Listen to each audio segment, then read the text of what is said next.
In the near future, in the vicinity of the Golden Coast of Australia after a fierce battle, the man held his battle-wounded girlfriend in his arms, looked at her, and listened to her last request to him. But he immediately shouted at her to endure a little longer because he was sure that help would arrive soon. But she realized that she would not wait for him to take her teleportation skill before it was too late.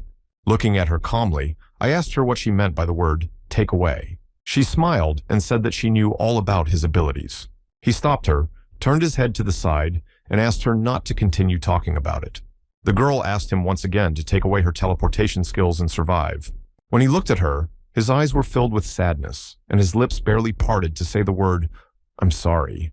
A light energy began to emerge from his body and surrounded him completely, but it brought more and more pain with each passing second. As the pain became unbearable, he screamed and dark energy appeared on top of the light force. When the energy began to disappear, the girl's power of teleportation was already in his possession. Her last words did not leave his head, as she knew that he knew how to use the ability-absorbing skill. And then when she said that she knew he was able to absorb other people's abilities, he stopped her. As soon as he got to his feet, he turned around to face the desert because he could no longer look at it because of his sadness.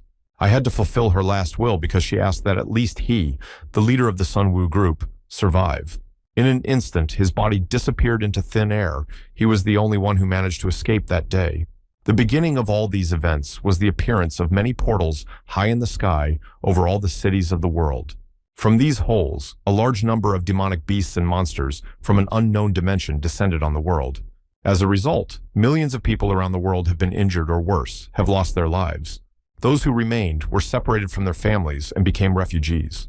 Powerful countries tried to suppress the situation with their strong military forces using ground equipment, and then they used jet planes to bomb cities to destroy monsters.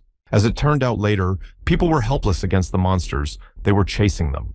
And then people were forced to avoid them or hide from them because hunger and horror reigned everywhere, and it all felt like the end of the world. However, when 3 years passed after the cataclysm, the first superhumans appeared. They were capable of destroying monsters that even powerful countries could not cope with using their armed forces. Their number was gradually increasing. It was the beginning of a counterattack by people. The superhumans joined forces and created a safe zone and called it the city, so the people who lived in the city could enjoy life again, just like before the monsters appeared. But on the other side, there were still dangerous areas called wilderness. People in the wilderness lived under the violence of anarchy and continued to live under the fear of death. The world was divided into safe and dangerous zones. At the present time, somewhere on the outskirts of Seoul in the wilderness, a group of people was moving towards an abandoned place. The head of the group shouted to the guide to see if they had arrived at the specified location yet. He also asked if it was true that he was not a superhuman, but an ordinary guide, and asked his name. After removing the mask from his face, he replied that he was just an ordinary person, and his name was Kim Seong-woo. He immediately asked them to look up at the top where the cocoons were above them, which meant that they had entered the domain of copper spiders, and to listen to him carefully. The 19th grade copper spider is a relatively easy target to hunt. First, you need to cut off the legs, then the head, and collect all that is left of it. If possible, it is best to start with the 2 front legs, as this is their most important attacking part. You also need to be especially careful of the white webs that fly out of its mouth when it attacks. This is a dangerous attack that can instantly take off the head if not seen, and the head shouted at the man to stop acting like a tough guy and scaring them.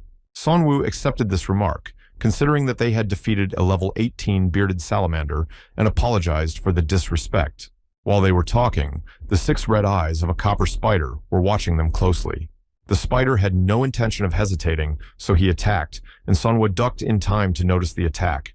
By knocking over the group commander, he was able to save them from a spider web that passed a few centimeters away. In order not to behave like fools, he shouted for everyone to immediately move away and get ready. The spider was not small and shouted at them to take their places. He held his head up, sweat appeared on his face, and in a shaky voice he barely managed to say that this was not the 19th grade anymore. The monster in front of them sharply shone a pouch at the bottom of its head and began to move. Sonwoo knew what was coming next and shouted to them not to stand still and dodge. The web broke free from the mouth and flew at the man standing in front of the monster very quickly. When the head fell to the ground, Sonwoo shouted at them not to continue standing, but he realized that something was wrong with the level of skill of the squad. Before starting, the girl said that this was an 18th grade squad. All he had to do was guide them, and then he could make a lot of money. Even now, he realized that it was a lie, because according to her, they were also a trained unit, not just a strong one. The spider growled at them and pointed one of its front legs forward to attack.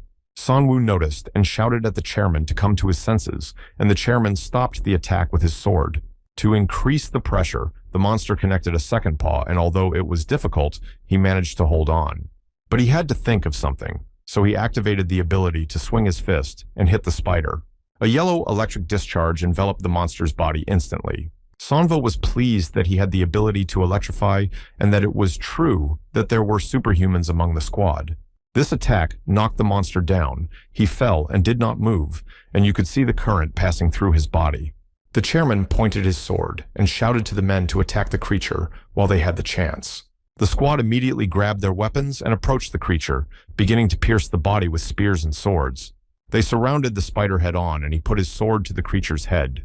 Sanwoo, who was watching them, shouted that they were fools and should have started with their feet, not their head and body. As soon as the effect of the current ceased, the spider rose up and knocked everyone off their feet with quick sideways movements. One of them was thrown back so that he flew into a rock behind them, from which the rebar was visible. The chairman was embarrassed to have lost 2 people already, and the veins in his face were so thick with anger that he was crying. As soon as his emotions reached the upper limit, he grabbed his sword and ran to attack. When he found himself in front of the spider's face, he swung and sent a powerful blow at the monster. But with one paw alone, the monster managed to restrain the blow and stop the attack. And because he lost his vigilance, the second paw was able to punch him from behind. Since the situation was already catastrophic, he grabbed the sharp end with both hands. Then he activated the ability that enveloped both the spider and himself. To get rid of this pain, the monster reacted quickly and threw the man off its paw as far as possible. My head was thrown back to Sanwoo, who was standing behind me and watching what was happening. I turned my head back and saw that he was not moving, which meant only one thing: that now it was his turn to fight the monster that had destroyed the entire team. The attacking squad was full of newcomers who all died, and the question was why it happened. After all, his task was to be an ordinary guide, not someone who destroys monsters. Meanwhile, there was a stadium in the desert that was the exchange center of the 17th zone. On the phone, the man was told that Beatrice needed help, so he decided to send someone there. After the conversation, Kim Busek, the branch manager of Noda Zone 17, sat thinking about what to do. Meanwhile, his secretary Jamie watched herself in the mirror, admiring her skin. Suddenly, Kim Busek shouted at her, and she was so frightened that she almost dropped the mirror. He came in and asked her to tell Hunter Changsu's team to come to the exchange office. Jamie asked if this was about the barrier again, and he said yes, and he wondered what Beatrice was thinking about that this was happening so often. She looked at him and asked what he meant, and Kim Busek asked her to ignore his thoughts in her head. And since I came in and asked what else Sanwoo was doing, she said that he was accompanying a team of copper spider hunters.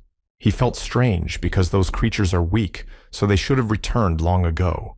But he had no doubts about him, so he didn't have to worry, and asked her to tell him to get ready as soon as she returned. Meanwhile, Sanwoo saw the pouch under the monster's face light up again and move. There was no running away, as I had to fight back with my right hand, reaching into my inside pocket. He mumbled that he was only supposed to accompany them, not fight, and pulled out a gun. At this point, the spider released its web on him, but this time it was even bigger. But since he knew that he could not stand still, he easily managed to jump to the side. After he stopped, he pointed the weapon in the direction of the monster, pulled the trigger, and a shot rang out. The head of the squad woke up and laughed at his actions because he thought that these bullets would do nothing to such a monster. Sanwoo asked him in a serious tone to get out of the way and just watch what would happen next. The bullets reached the target, shone brightly, and then a powerful explosion occurred. The spider was bleeding from 2 legs and had difficulty standing on one side. The chairman immediately changed his mind and realized that they were balls with cores, but asked why he hadn't used them from the very beginning as soon as they started losing. Turning to him, Sanwoo asked him irritably if he had a conscience, because if they hadn't lied about their rank, this would not have happened. And now we have to waste precious cores for garbage like him. I called him a fake metahuman and shouted at him to watch him closely, because even an ordinary man with the right uniform and experience can defeat the 19th rank. Prepared, he grabbed the dagger and rushed to attack the monster. He knew exactly what to do because he had been a guide himself on hundreds of outings, so he had plenty of experience. As soon as the blade touched the spider's body, it began to growl miserably. Although the monster tried to move, it could not stop, and it was necessary to break all the paws. When he did, he shouted to the head that they had to listen to him because he explained that the paws were the first thing to go. And when the monster is already lying down and not moving, only then can we aim for the head. He raised the dagger above his head and took aim, shouting as he directed the blow downward. After the red eyes closed, it became very quiet and calm around me. Exhaling a sigh of relief, he told the head of the squad that he was trembling before a beast that could hardly be called big. Being a typical beginner until the very end, it turned out that the rank they indicated in the exchange office was not real. He also knew that a salamander of the 18th rank sheds its skin once a year, so he guessed that he had brought its skin and pretended to have defeated it. But I had to admit that their team was pretty brave for liars. No one escaped when the rest of them were being killed. Even when I saw that his stomach was pierced, I was really surprised that he grabbed the spider by the front paw and struck back. But instead of forging a paper about the rank, it was worth spending time on training skills. I was sure that he had reasons to do so, but it was not his business, and asked him if he knew what price he had to pay for lying to Nod. The only pity was that he had no right to destroy him right there, and he really wanted to blow his head off because of it. Suddenly, a voice from nowhere told him to destroy it and take something from it. When the head disappeared, I looked around but saw no one. The chairman smiled and said in a hoarse voice that it would be hard to wait for the execution at the hands of Nod. After these words, the head took his last breath. His eyes closed, and his head fell unconscious on his side. Sonva was more concerned about the voice that ordered him to kill him, and thought that he might have just heard it. He lowered his head and repeated Jamie's words that his task was only to accompany the squad. When he got back, he forced open the door and shouted at Jamie how dare she send him with them. She stood up and asked me to calm down because there was no need to get so worked up. Her words made me even angrier because she didn't know how much she was directing him into a dangerous exit, and they couldn't tell what that skin was like. Jamie asked him to calm down once again. They had fooled them all, not just him. To settle the matter, I shouted that this time she would not be paid, and that from that moment on, I had to provide all the information about the clients. Because he was holding it from her cheek, she muttered as she should have, because according to Nod's rules, it is not legal. While they were still arguing and quarreling, 2 more people came into the room. Sonwoo rudely said that if it were not for the branch manager, he would have cut all ties with the 17th zone long ago. Jamie added that the local people react quite violently to guides walking through their territories. He was angry that the goal of people is to have a plug in every barrel, and if you are destined to die, what difference does it make whether you are a monster or a hunter? Still, it was not pleasant that he had no abilities like those liars. Suddenly, a strong punch hit him in the face and sent him into the wall on the backside. Then a hand grabbed him by the throat and lifted him up, pushing him against the wall. The guy smiled as he finally came to the target of the man after his own heart. Now it was a question of whether to destroy him if he wanted to. I noticed that he had a very impudent look on his face at a person who could not help it. They said that everyone associated with Nod was a representative of the guild and could use its name if necessary. Any actions aimed at harming a member of the node will be considered as an attack on the node itself. The girl who was with him was a meta-human with enhanced vision, a hunter named Park In-jong. After the end of the world, Nod was the only guild that continued to fight for the preservation of peace in the lands called the Desert. They created safe places. She asked her friend if he was sure that he would not be punished for attacking an ordinary person as a meta-person. The boy himself was a meta-human with enhanced physical abilities of the 17th level hunter Kim Seong-hoo. The arm immediately opened and Sunwoo fell down to the floor. Park In-jong came over and asked him if he was okay, and he said yes, and there was nothing to worry about. She didn't understand the point of behaving like that and making this scene. Another man who had been watching from the corridor for some time came into the room and asked if they were done. It was the leader of the 17th zone team of the Marlin Hunter team, Jong Chang-soo. From his appearance, Sunwoo already realized that something could happen if the whole team gathered. In his office, Jong Chang-soo said that they had received a request from Gwangwon City to protect the barrier. Sunwoo immediately asked that such an abrupt task could mean that she had lost consciousness again, and it was indeed so. So, until the barrier is restored, they were asked to play the role of bait for the monsters. Kim Sung-hoo has never participated in such a task, but he has heard many stories about such requests recently. Jong Chang-soo could only guess that it was like Beatrice was exhausting herself, and he had heard rumors that she hadn't even been able to sleep lately. Kim Seong-hoo took the floor again, asking them to defend themselves in an indignant voice. Kim Busik told him that they are desperate, if we can judge by the current conditions, because they promise citizenship in the city as a reward for the task. Such a reward immediately calmed me down because it was better than a payment. The leader noted that this meant that they were really in a hopeless situation if they offered citizenship. Sonwoo gladly agreed to this task, and the group leader did not mind. Park In-jong also raised her hand and said that she was also willing to go for the chance to see the famous city. Smiling, Kim Sung-hoo raised his hand too, because if it was for citizenship, he was in. Jong Chang-soo stood up and ordered the Marlin team to prepare for the mission and meet tomorrow at 6 in the evening at the southwest gate. In the evening, in my room, I wrote down some notes in a notebook and thought that this city was one of the biggest after the end of the world. A huge energy barrier has been created on the border to stop all demonic beasts from invading the city. The previously mentioned energy barrier has been maintained by the forces of a high-ranking thinker named Beatrice in recent decades. But health problems also affect the barrier, and the problem was to do her job before she fully recovered her health. But if an S-rank beast attacks at this time, even if most of the townspeople are human, it will be an instant loss. The city decided to change its strategy after similar tragedies they had experienced. They decided to ask for help from the people of the desert to save the lives of citizens. The next day, they gathered at the designated place and the commander asked Manhwa if they would go like that time, but he said no, because the terrain had changed. Because I heard that a 5th-ranked beast called the Bearded Gargoyle appeared in this zone, Sonvu understood that they were meta people, but still had to choose the safest route. Taking out a map, he drew that they had to go there, and the only danger there was the 15th rank deer beetles.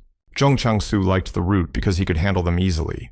They had been walking through the desert for a long time, and suddenly Sonwoo looked up in front of him and waved for everyone to stop.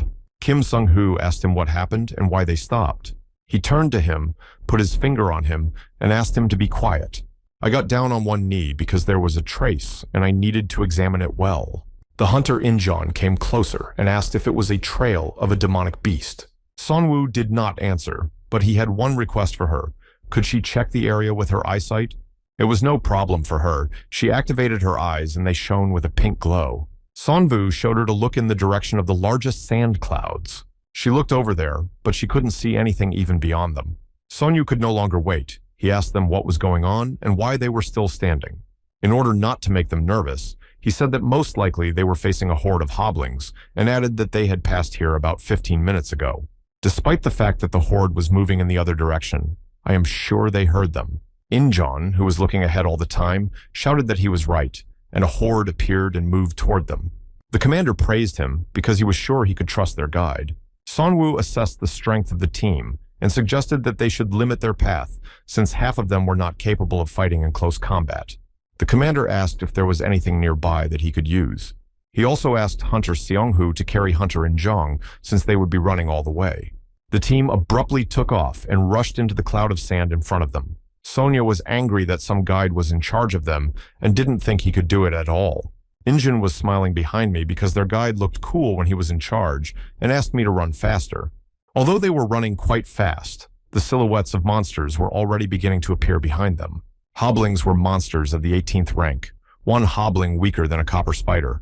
But there are a lot of them, so the horde has such a rank, even the goal is not easy for people in a battle in the open. Assessing the current composition of the team, 2 hunters of the 17th rank account for 1 with close combat skills. There was also a leader with the 10th rank, although it was still risky to engage in combat, but the chances were not bad. The bridge in front of them is 4 meters wide and 7 meters long if the team leader and Sonhu repel the attack in the middle of the bridge. So in theory, they didn't even have a chance of winning. Only 2 variables were confusing. As soon as we got to the middle of the bridge, we stopped to listen to the plan further. Sonwoo said that the team leader and Sonhu would repel the monster's attacks in the center of the bridge. Meanwhile, the leader agreed to his plan to provide support from the rear. Enjoy asked what she should do, because his plan did not mention her name. It was the first variable during the battle. Now it becomes just a ballast that needs to be protected. but her protection will distract the group's combat units from the battle, so in order to stop being an obstacle, it is better not to interfere in the battle. Of course, he was only thinking about it and did not tell her that, so he simply asked her to stand behind him. He took out the dagger and looked at everything from the outside and thought about the second variable. For example, the leader Zhong Chang-su is known even outside the 17th zone and has worked with him many times, but this is the first time he will see him in action with his own eyes. And Hunter Kim Seong-hu and Hunter Park In-jong have only recently joined the team, and he doesn't know their skills either. So it was hard to relax when they were being attacked by a horde, and these variables were in their minds. As soon as the horde approached, Chong Chang-su activated his powers and swung his axe to stop the attack. Then he jumped into the air, swung his weapon, and rushed into battle to destroy the monsters. Kim Sung-hu also tried to keep up and used his amplification abilities to crush one by one. Having destroyed one, he decided to try a massive attack, hitting two with his sword. He immediately pushed the rest of the men who were preparing to fight, some of whom were killed and some were knocked down. Sanwoo was so impressed by the battle and their skills that he thought he had been worrying about the second variable for nothing. Although they were still far from complete victory, the two of them managed to stop the horde. Because they were so engrossed in the battle, they did not even see that danger was approaching them from behind. One monster grabbed In-jun by the hair and pulled her down. Sonyu heard the scream and turned around to ask what happened, but Sunwoo shouted at him not to be distracted. He recognized that the guide was right, but he couldn't just listen to him as he continued to lead him right and left. The hobbling had already swung his axe over In-jun's head and was about to strike her. Sonwoo picked her up in time so that the blow missed her only by hitting her hair. Due to the strong jump, they rolled aside to the edge of the bridge. Sonwoo realized that he could not count on outside help, so he had to deal with the monster himself. The dagger strike was ineffective as he quickly dodged on his butt.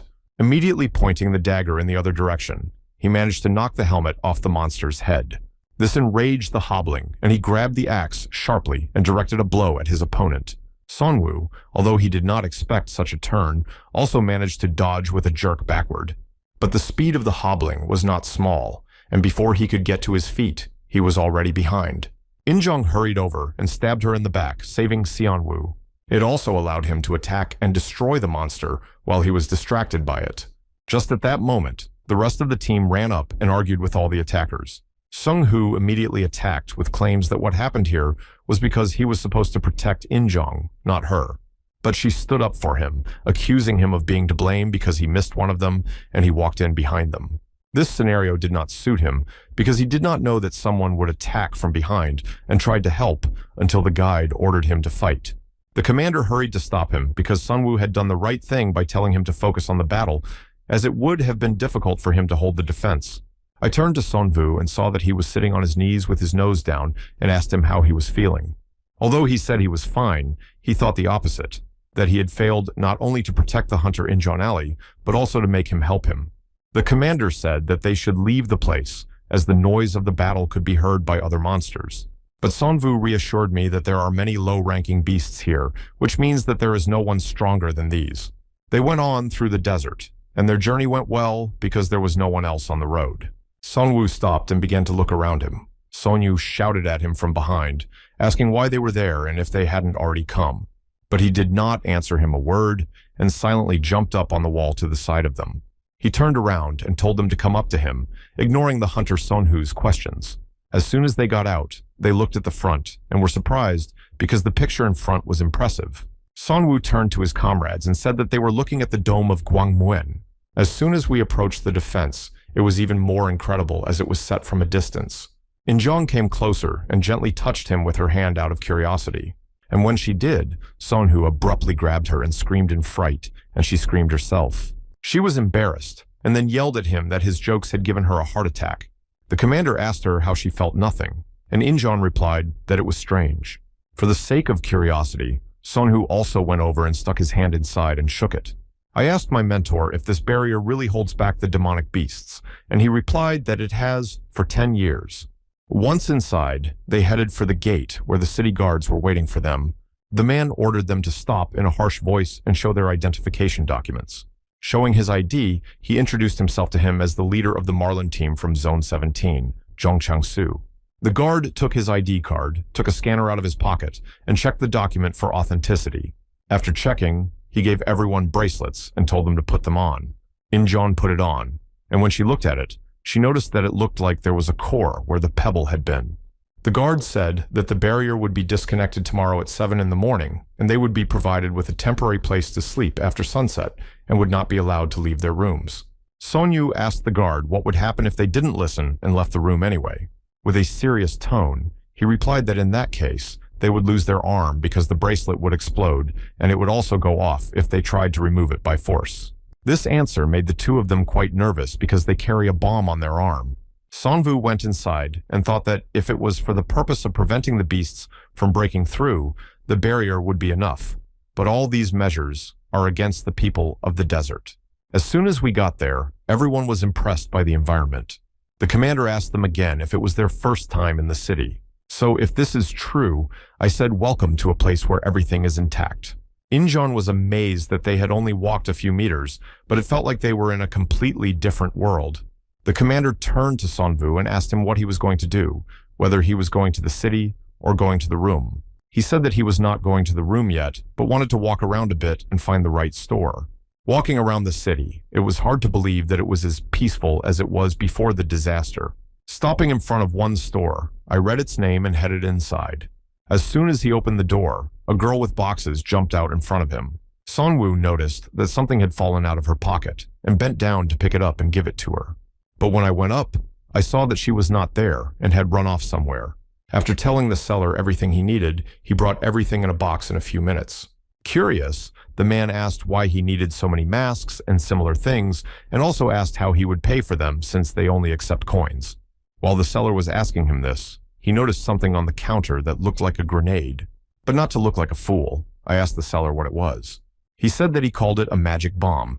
If you pull out the check, it will explode like a stun grenade. It was strange, and Sonvu even asked if it was already allowed to sell weapons to the townspeople. But the seller explained that it was not a dangerous thing, so it was not a weapon, but if it exploded nearby, he would be blinded for a while. Sonwu also asked where it was used, but the seller did not answer clearly because it depended on who was using it. Their conversation was interrupted by the same girl who had recently run out of the store with a sudden appearance. Out of breath from running so fast, she asked if the owner had seen her entry card. Sonwu immediately reached into his pocket and pulled out a map, showed it to her, and asked if she was looking for this. The girl was glad to find it, as she thought she had already sifted through it somewhere. The girl introduced herself as a senior researcher from Marie's Research and Development Department. Judging by his clothes, I asked him if he was from the desert, and if he was a human being, I could offer him help, but he said he was not a human being. Marie didn't understand what he meant and grabbed his hand to make sure. She tried to determine what type of abilities he had and did not even hear him tell her that he was not a meta person, until I forcibly pulled my hand away from her to stop her from saying these stupid things. Marie shook herself and apologized because she was so interested in him. Still, she was surprised because she felt a signal that said she was facing a human being. Although she does not feel any abilities, it was strange for her. She mumbled something else, bowed, looked at her phone, and said she had to run. Lying in bed in my room, it was strange that she said he was a meta person. More than anything, he wanted to become a meta-human, and he searched for signs of awakening and methods of becoming one, but he was not destined to be one.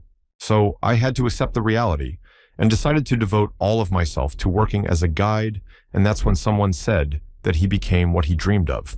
He closed his eyes to sleep, feeling uneasy about it, and tried to reassure himself that the girl who saw him for the first time might know about him. The next morning, all the participants gathered between the walls and the barrier. The loudspeaker announced that there were 10 seconds left before the mission started and the countdown began. When the barrier disappeared, the hunters began to run ahead in search of monsters. The first hunters encountered were huge hornets that could lift a man. Zhong Chengsu shouted to the team to run forward and not look back. Then Sonwu looked at him and shouted that they needed to move in that direction. They ran away while the rest of us fought the flying monsters. Some people ran back screaming because they didn't care about citizenship anymore, they just wanted to live. The guards quickly blocked the passage, preventing anyone from getting back in. And because of their cowardice, the guards killed both deserters on the spot. Injeon shouted to see if anyone else had seen what had just happened, but the commander ordered them not to look back. Sonwoo understood the meaning of this task perfectly well. It was not a battle because there were many good hunters in the city, but that they were just bait to distract the monsters. And with so many dangerous enemies, it made no sense to engage in combat. Injin activated her ability just in case and immediately noticed a herd of beasts in the northwest. Hearing this, Sonwoo shouted out to stop moving. According to all the evidence and circumstances, it is most likely that the raptor groups of the 9th level should be ahead. One raptor is rated as the 9th rank. Even so, it can leave no living place from the horde of hoblings, so they will not achieve anything if they enter the battle. Injeon put her hand to her mouth in fright and asked what they should do now. He took out a mask with an air tube from his briefcase and handed it to the team to take. He put them on and said that they would hide in this swamp by lying down completely in the water. Although it was not very pleasant, they had no choice but to survive. Sonwoo knew that trained people from the city would be able to deal with the raptors, but mercenaries would not. As soon as the waves subsided from the passage of the raptors, and after waiting for enough time, Sonwoo got out of the water to take a look at the situation. After making sure that there was no more danger, I shouted to the others that they could get up. Sonwoo asked if they had passed, and he said yes, but all the hunters who encountered them did not survive. And now they had to follow in their footsteps. They are aggressive, so that there will be no other animals on their way. As darkness approached, they lit a fire in one of the abandoned houses and decided to rest. Sonwoo asked when it would finally be over and they could return. But the commander didn't know because last time it took several hours, so this time it would be no less. They could only wait for the signal. Suddenly, Sonwoo felt something like an electric shock through his body. He stood up abruptly, looking around without saying a word, which startled the team. The commander asked if he had seen anything, but Sonwoo said no, and that it was somehow suspicious. Zhong Chang-su asked what exactly was suspicious, and he heard that everything was very calm around him. Sonwoo stood his ground and asked them to wait a bit, ready to fight. And then, looking into the void, he felt that something was there and seemed to be approaching them. And with the sound, they felt like they were also being watched from the darkness, and an inexplicable fear began to appear. In the darkness, two purple eyes appeared, coming closer and closer. When the commander saw this, he ordered Sonwoo and Injeon to quickly move back, hiding behind them. As soon as the creature completely emerged from the darkness, shock and surprise appeared on his face. Since they were facing a demonic beast that was impossible for them to defeat, it was a black mantis. Zhong Chang-su immediately took note of his guide's reaction and asked why he was so surprised. But Sonwoo himself was not sure about the details, but he knew of a flying beast that looked like him, 2 meters high and 4 meters long.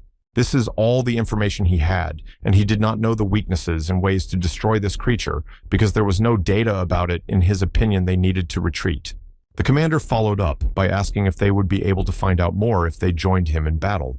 Sonwoo didn't like this idea because even without knowing his rank, it didn't mean that the mantis was weak because he had entered the territory of the raptors, which could mean that the predator in front of them was stronger than them, so the rank of the creature in front of them was at least 9th. Suddenly, the mantis opened its wings and leaped upward, finding itself directly above the team. The commander shouted for everyone to be careful, to take up combat positions, and not to allow an attack from the back. Sonwoo shouted that it was too dark to see where the creature was coming from. To get rid of this problem, Sonwoo asked the hunter Injin to track him down with his ability. She understood everything, activated her ability, and began to peer into the darkness that enveloped them.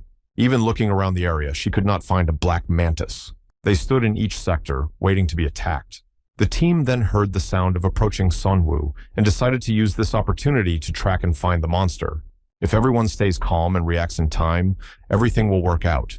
And while he was thinking about it, he didn't even see the creature on his backside.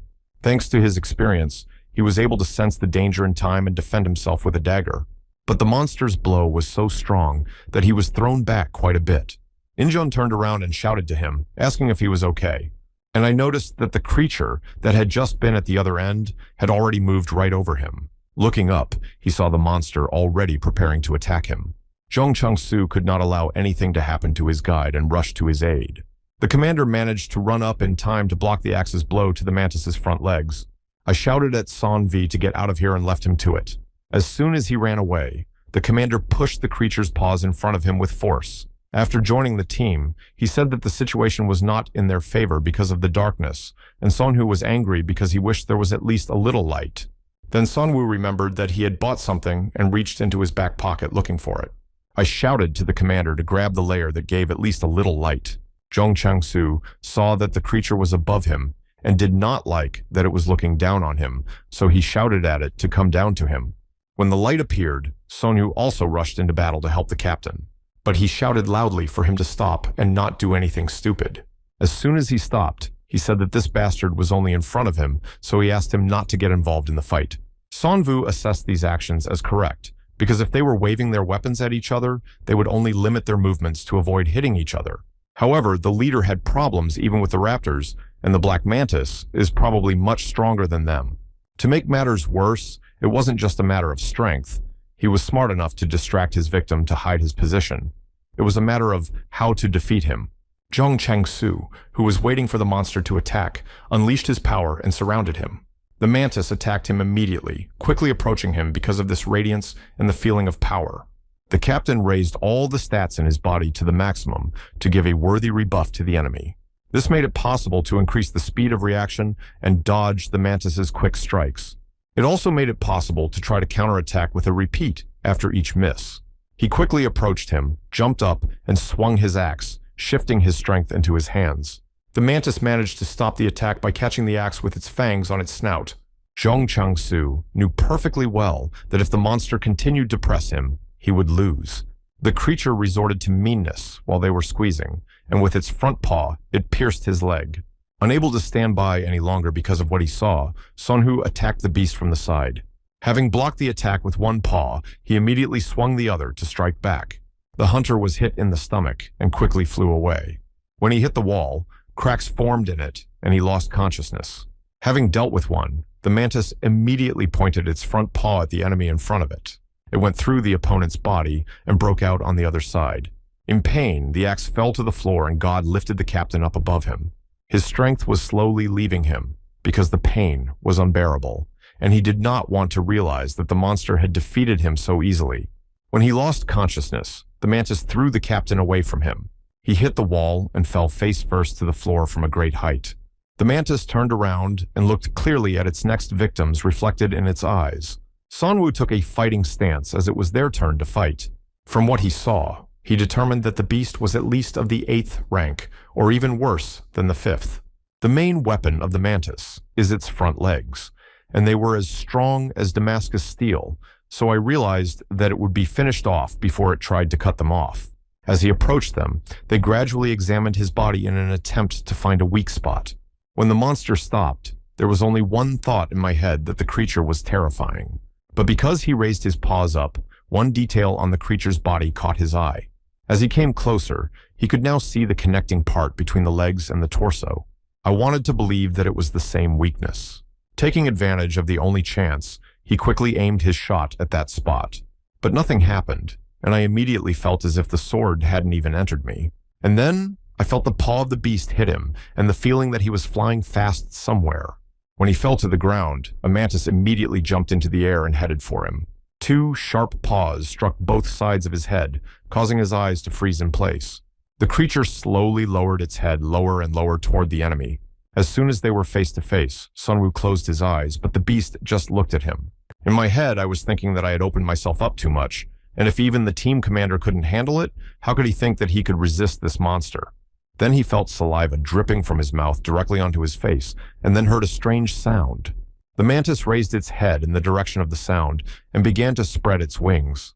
It was strange for Sonv to see that the monster reacted to the sound because he thought he was dead. Taking his two sharp paws away from him, he was still lying there, looking at what was happening. The creature both appeared and disappeared, leaving behind the question of what is going on here. After making sure that the danger was over, he fell head first to the ground and breathed out with relief that he was alive. Injon ran up and fell down on the circle and asked if he was okay.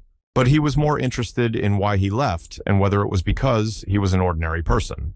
And that strange squeaking sound I'd never heard before, and I thought it might be a way of communication between demonic beasts.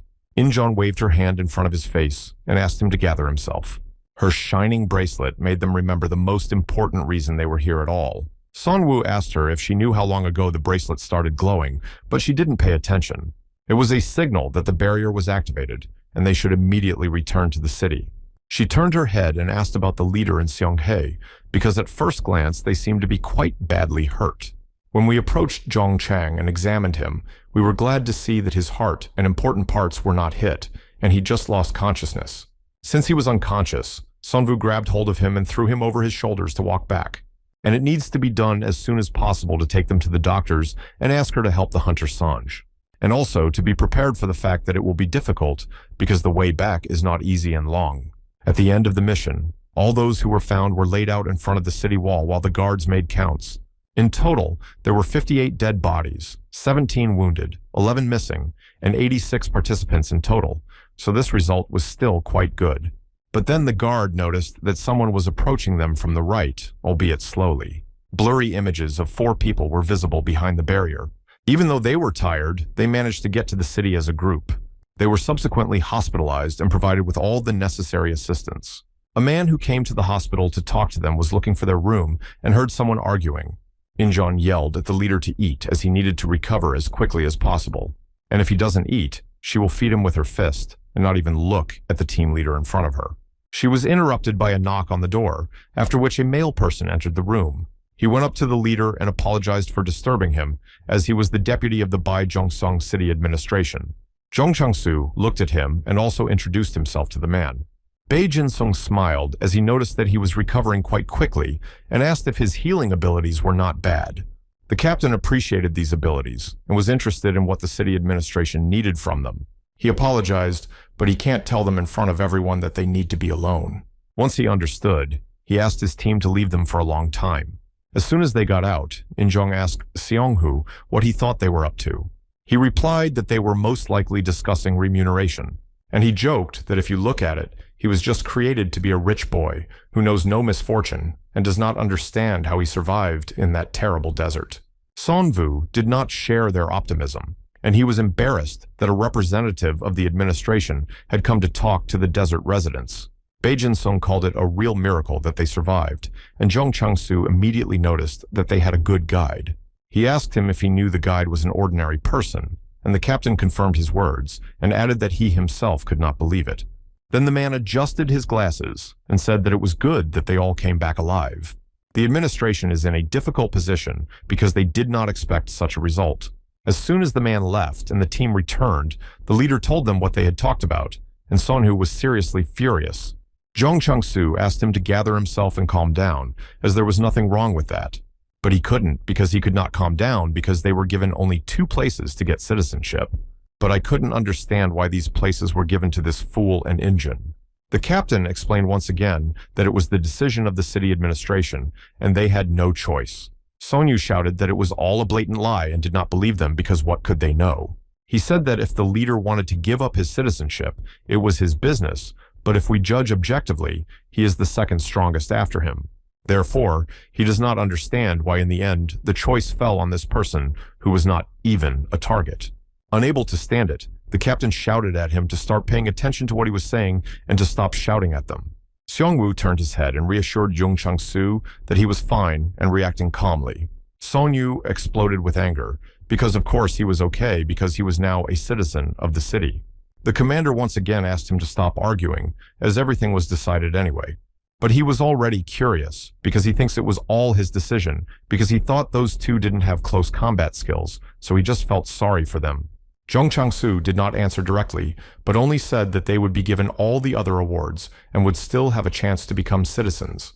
Tired of talking, he decided to leave, shouting in his wake that he didn't care about rewards because no one knows when he will die in the desert.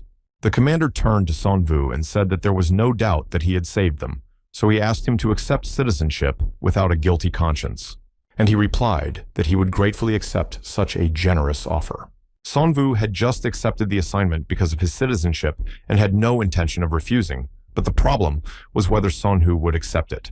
The captain reassured him that he was just very hot-tempered, but he was sure that he would soon calm down. Upon hearing this, Zhong Chang-soo replied that he wanted to believe that this would happen. Night descended on the hospital, and only moonlight illuminated their room.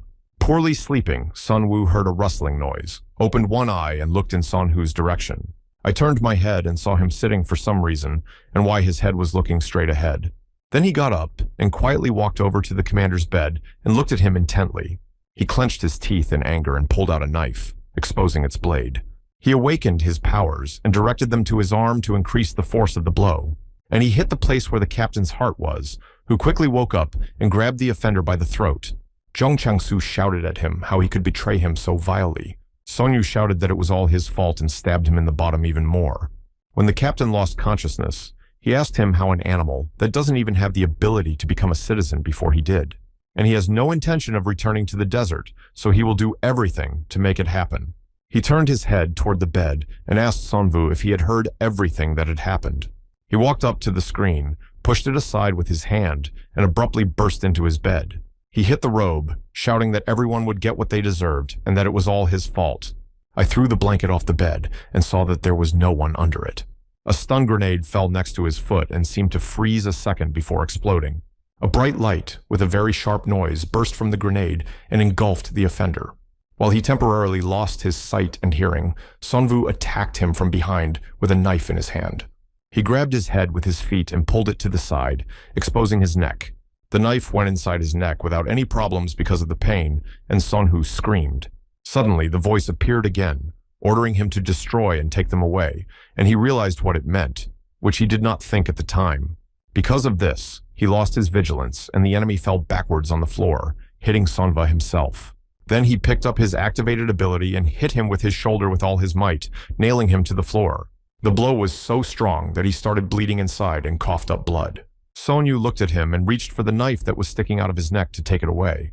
Because of this, the blood was pouring all over the place, and he put his hand to stop it, but it was useless. He could barely whisper to him that he was not a meta person and a failure without abilities. After taking one step, he fell unconscious, and the blood that was flowing non-stop made a puddle under him. Sonwu was frightened, looked at his hands, and they were trembling, because this was the first person he had killed. But he abruptly switched because, inexplicably, blue energy began to appear on his hand. The pain pierced his body, and it was like a waking up call. Pulling myself together, I thought that I could not lose consciousness while the evidence of the crime was here. He approached the knife with trembling hands and took it in his hands, quietly lifting it. He broke the window and threw the knife with all his might as far away from the hospital as possible. Suddenly, he heard the voice of the commander, who could barely pronounce his name. With fear in his eyes and sweat on his face, he cautiously turned to look at him. The next day, he woke up to a bright light, Beijin Sung standing over him, and people in the windows. He began the interrogation by saying that last morning, the guards went to the ward after hearing screams. When they entered the ward, they saw the scene of the crime. There was one witness and 3 victims in the ward. The incident occurred a few hours before the bodies were found, when Hunter Kim Seong-hu died of arterial bleeding in the middle of the night. And Hunter Zhong Chang-soo also received injuries incompatible with life and bled to death. The only witness, Hunter Park In-jong, was removed from the list of suspects after checking her alibi and evidence. And he's the owner, Kim Seong-woo, who was found unconscious with blunt force trauma from all the Marlins, and now he's the only one who can testify. And they know that he was the team's guide for 3 years and was called to defend the city twice as a person without abilities. But he apologized because he was a citizen and asked if the above was true. Sonvu turned his head to look at him and replied that yes, all of the above was true. Then Bai Jinsung said he would ask directly what happened last night at the hospital. All he could think of was that a stranger broke into their room while they were sleeping. The man outside the window asked if he had heard correctly about the stranger. Sonwu said that someone suddenly burst into their room and attacked them. Bai Jinsong was immediately asked if he remembered the attacker's appearance or clothes, but said it was very dark. The man behind the glass asked the deputy not to make a big deal out of it, as this case was related to people from the desert. We just need to leave the unknown attacker guilty as charged and increase patrolling. Bai Jinsung understood them, but expressed his opinion that there was something strange about this case. The photo showed a lot of blood, but no traces of it were found outside the ward, nor were there any shoe marks. Therefore, it raised doubts about what Kim Seong-woo said, and therefore believes that he gave false testimony to cover up his crime. Sonwoo asked him if he could finally say something now that he had become a suspect. And as they said earlier, he is only a citizen without abilities. How then can we say that he was able to resist 2 meta people with physical enhancements at once? Bai Jong-san agreed that from the point of view of logic, this option was not possible. Before that, after the mission, he was supposed to get the status of a citizen, So why would he risk his life in a battle against meta people when he got the desired status? The deputy confirmed that the suspect's words sounded true because the Marlin team was an assault unit that had barely managed to obtain citizenship. Therefore, it is possible that the actions were carried out by other people who wanted to obtain the status of a citizen. In addition, traces of a fierce struggle were found, and if Kim Seung-woo was not a target, he must have been more seriously injured. Sun-woo recalled how Sun-hoo had beaten him quite badly, and his body was able to survive the injuries thanks to his awakening. The senator asked Bae Jin-sung what he was saying because he would not finish the case right now, but he asked for a minute. Because all of the above is based on the assumption that the owner, Kim Seung-woo, is not a meta-human being. The senator agreed that this was true and asked what to do now. The secretary turned to the door and shouted for the witness to come inside. Sun-woo wondered what kind of witness he could be talking about in a beer only the Marlins could know. A girl with quite familiar features came in, but because she was in the shadows, I couldn't really see her. Bae Jinsun asked her to introduce herself to them. She stepped out of the shadows and introduced herself as Marie, a researcher from the city's development department. The secretary asked her what kind of work she did, and she replied that she identified the characteristics of people's meta powers when she gave them a task. He asked how she did it, and Marie explained that she had certain abilities that determine whether a person belongs to metahumans. Bae Jinsung said that based on what he heard, she was called here because of her abilities, then turned to Kim Seung-woo and asked if she was a meta person. He replied that he did not, and to make sure he was right, the secretary asked Marie to stand in front of the suspect. He added that there have been cases when meta people have awakened during their lives, despite the fact that they were originally ordinary people. Therefore, if he gained the ability on this task, he will then become a suspect. Marie approached Sun-woo, and they looked at each other in silence at first. He recalled that she had said back then that if he was a meta person, she would be able to help him in some way. And then when he pulled his hand away from her, she thought it was strange because she thought he was not an ordinary guy. The secretary asked her to identify it to either confirm or refute his hypothesis. She held out her hands to him and asked him to do the same. Then she closed her eyes and began to test, and her hands began to glow a bright color. Sun-woo also closed his eyes, and before his eyes was that picture from the hospital and the voice that ordered him to destroy it. When the commander tried to talk to him, he immediately ran to him. With the last of his strength, he asked him to escape before Sun-hoo returned and destroyed him. Sun-woo felt very sorry for the leader because he could not even realize that the hunter was gone, and even in this state, he was worried about him. When the leader took his last breath, it was clear that his strength began to leave him. The power began to be absorbed by Sun-woo's body, and the pain pierced more and more. The feelings inside were the same when he woke up a couple of minutes ago. But this time, he felt something stronger. He fell to his knees, the energy just bursting out of him. And after it was over, he fell to the floor next to me and lost consciousness. Marie gave up and told Bae Jin-sung that she was done with the inspection. And he can say with certainty that Kim Seung-woo is not a meta person. He immediately asked her several times, but she assured him that the suspect was definitely an ordinary person. Sun-woo looked at her and mentally denied her words, knowing for sure that she felt that he was awakened before her. The senator coughed to draw attention to himself and said that since they knew the result, Marie could be released. Bae Jin-sung adjusted his glasses and agreed that they had finished the inspection and she was free to go. The senator proposed to consider this case as a case where those who did not obtain citizenship tried to do away with those who did. He also ordered to list all the targeted people who had not received citizenship among those participating in the defense as suspects and check their alibis. After listening to him, I asked him what they should do with Kim Seung-woo. But Sun-woo spoke up and said he would renounce his citizenship and return to the desert.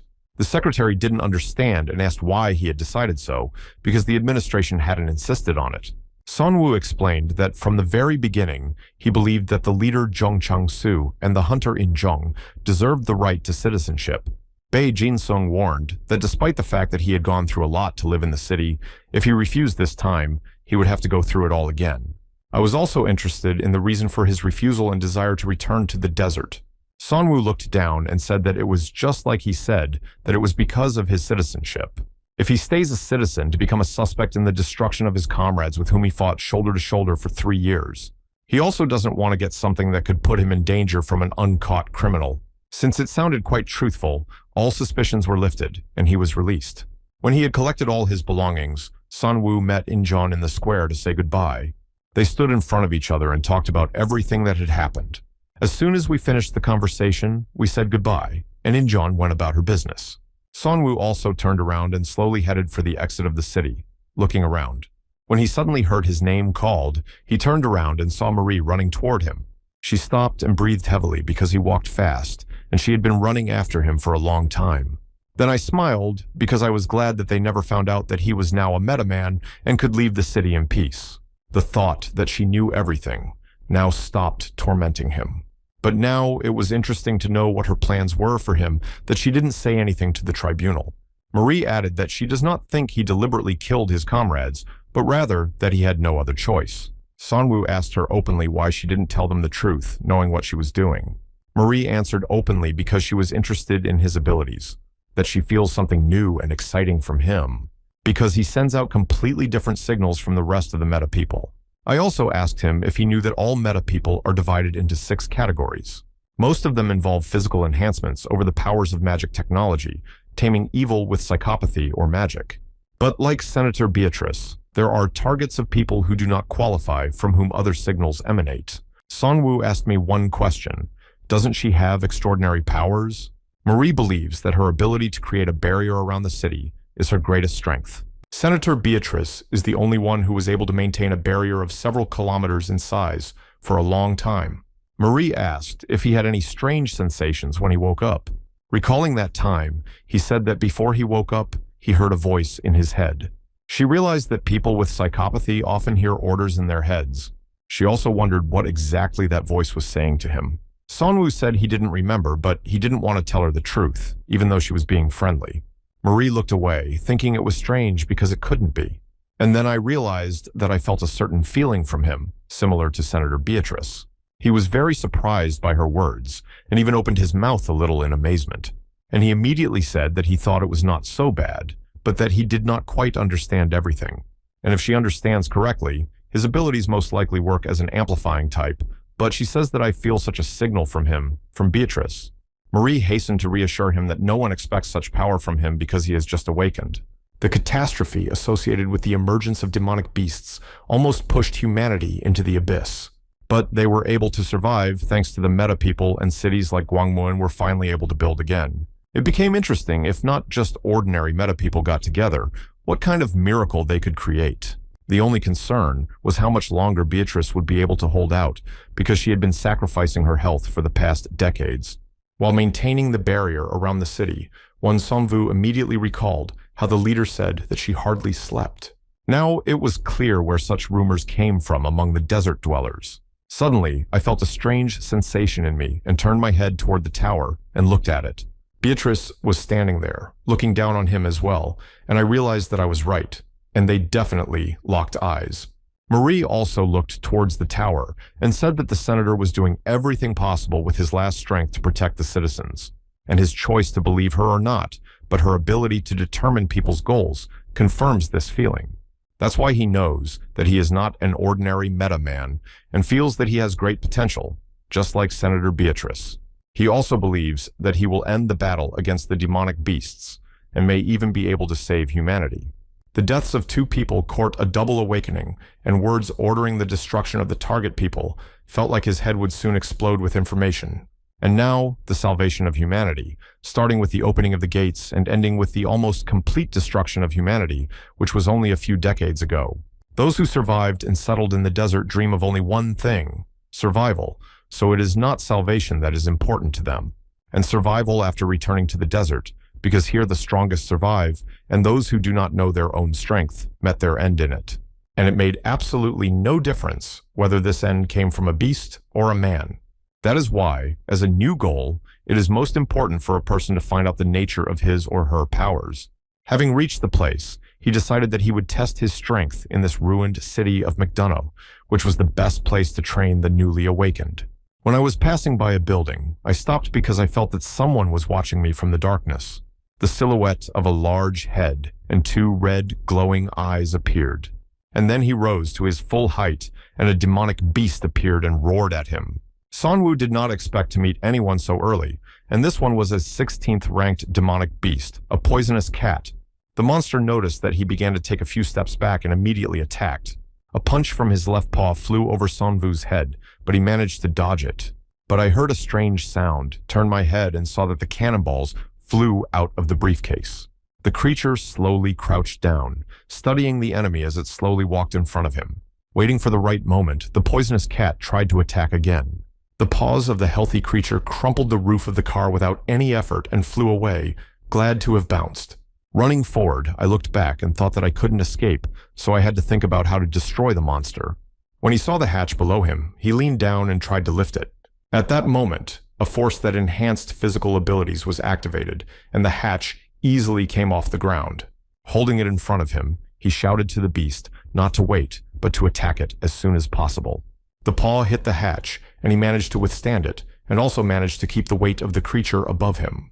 To get out of it, I came up with the idea to move sharply to the side so that the paw would fall and then hit the manhole cover on the head. Stepping to the side, the caught fish began to unwind more firmly in place. After a good spin, he let the iron lid out of his hands, and it flew at the monster. Abruptly, he grabbed it again and continued to approach the beast. Then he jumped up and swung the manhole cover over his head. The blow hit the beast's mouth, namely the closed teeth, which caused them to crumble. The cat immediately collapsed to the ground, creating a large amount of dust. Then Sonwoo came closer, calmly lifted the lid over himself again, took good aim, and destroyed the creature. The creature was defeated, and its green saliva immediately turned purple. After taking off his mask, he breathed a sigh of relief as he managed to win. But that wasn't the end of it. He took out a knife and easily separated the skin, reaching inside. I got to the beautiful kernels of the 16th rank, surrounded by intestines. After collecting them all in a bag created by myself, I thought that if I destroyed the poisonous cat, then now the goal is a person of the 16th level. It was also an interesting success, given that it was just the first test. Walking further, I looked up at the head where there was an inscription that this place used to be a desert oasis where you could get everything. Looking around, I noticed that it was too quiet, but I also noticed that there was blood in one of the streets. Coming closer, he rubbed his fingers together and noticed that the blood had not yet clotted. But there was something else strange, namely that the blood was there, but there was no body from which it came. While he was thinking about whose hands it was, he heard something move behind him. Just in case, I decided to take out a knife to get closer and see what was there. When he pushed the door aside, he saw 3 children looking at him, frightened. I asked them if they were people who lived here and didn't notice someone sneaking up behind me. As soon as I felt his presence, I immediately turned to look. I saw a masked man with knives in his hands rushing toward him. To stop the attacker, he waved his knife in front of him before he could get close. He then came up with a clever trick. He jumped over his head and pushed off the wall. He rushed to attack once again, coming at him quickly with the sharp end of the knife. Sonwoo had no desire to destroy him, so he quickly stepped aside, pointed his elbow, and hit him in the stomach. The attacker was thrown to the side and crawled several meters on the ground. He sat up and put his hand behind his back, looking for something. He pulled out a gun and shouted at him to put down the weapon and raise his hands above his head. While he was holding him at gunpoint, the children from the defense came out and ran up to him. Turning to the wall at his request, he asked him to put down his weapon and talk, saying that his name was Kim Sonwoo and that he was a representative of Noda. He had no intention of harming them, he was just passing by. But he didn't care whether Noda was there or not. He shouted at him to leave everything he had and get out. Sonwoo asked him if he was sure he wanted to rob the man from Noda. If he didn't believe me, he could check by gathering his strength in his left hand so that he could see.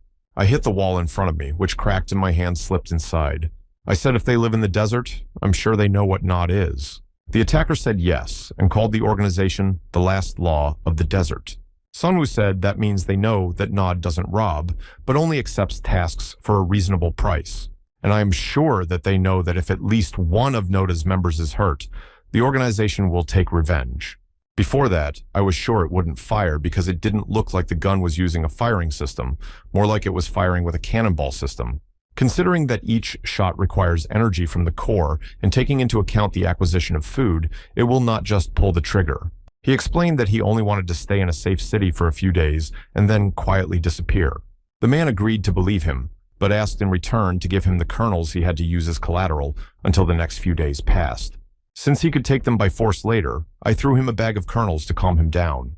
After I put it up, the person said that he was wrong about something. By pressing the core in the device, he activated the gun, which made it glow bright green, and he shot a beam of energy into the wall next to him, which even recoiled. Then he added that each shot really absorbs a valuable resource, so he won't be able to shoot whenever he wants, but he will be able to do it many times. As long as he had at least one core, Sunwoo was surprised as it looked like magic technology. After removing the mask, the guy who pretended to be Aaron and was a member of McDonough's shelter appeared under it. All the way up, Aaron kept Sanva in his sights, even when they started climbing the stairs. He asked the boy why they lived so high up in the building. Aaron replied that if they had only dealt with animals, they would have lived lower down, but being at a higher altitude gave them an advantage over humans. When they got to the right place, the children immediately scattered, each looking for their mothers. The guy took him to the woman and came over and whispered something in her ear. The woman put a special device to her throat and introduced herself as the leader of the Reina shelter. She apologized for this treatment, as she would have treated the guest better in the past. But now they are in a state of battle with the killers, so they have a shortage of provisions. Unfortunately, the demonic beasts were not the only enemies in the desert. There were also murderers who rejected humanity and began to hunt people. Sunwoo heard her and said that they were also a major problem for Nod, so he offered to make a deal. The woman said she was really desperate, but asked that as far back as she could remember, Nod always asked for something in return. He confirmed her words but wanted to give them a chance, so he asked if they wanted to listen to him. First, he wanted to hear the situation and then discuss the details of the contract. First, asking where they were and how many of them there were. Reina replied that they were in the center and there were about 10 of them. Sunwoo found it strange that there were not enough to cope. Then she said that they had killed many people, although they lost quite a few because there were more than 100 of them before. This number also raised questions because it was difficult to collect food for so many people. Then the woman reported one nuance. They ate human meat, but there was a much bigger problem. The goal was to find people who had close combat skills. Sunwoo, wary, asked more seriously how strong they were. Answering honestly, she said that most of them were weak, only their leader caused big problems. She only wanted to destroy these bastards for driving them like chickens into a cage, and she doesn't dream of anything else. Sunwoo listened to her and decided that he would accept the task of killing the killers, but the chairman said thank you for that, but they had nothing to give in return. But he noted that it was not true that it was enough to show them their magical master. Reina agreed to go and asked him to follow her. The three of them went into a room with many interesting things and objects. Oren turned his head to the side and shouted Minya's name because she hadn't heard them come in. The girl looked out from behind the piles of things and looked at her guests. She was a magical master. Reina held up the device and asked her if her work was going well. But the Mini turned up her nose because even if she wanted to check the artifacts, she didn't have any cores. Sunwoo did not expect the magical technician to be so young. The chairman said that this was a person from Noda and he would help them, and he also had a question for her. Looking at the table, I asked her if she created all these things herself. Minnie replied that she did, and he was also surprised that such a modest girl was making such high-level artifacts in such conditions. Sunwoo asked if he could see these things, but Minnie thought there was nothing to see. The first one to take the gun, which turned out to be very light, and she was quick to say that she made a mistake because the body could not withstand the recoil of the shot. Aaron shouted at the sight of this weapon and thought he would say goodbye to his life. Next, a rather strange sword with a hole in the handle caught my eye on the table. Taking it in her hand, Minnie said it was a melodic blade. But it wasn't a good product either, and Sunwoo asked what the problem was with it. Because she wanted to increase the strength and heat, she attached a core to the sword for protection.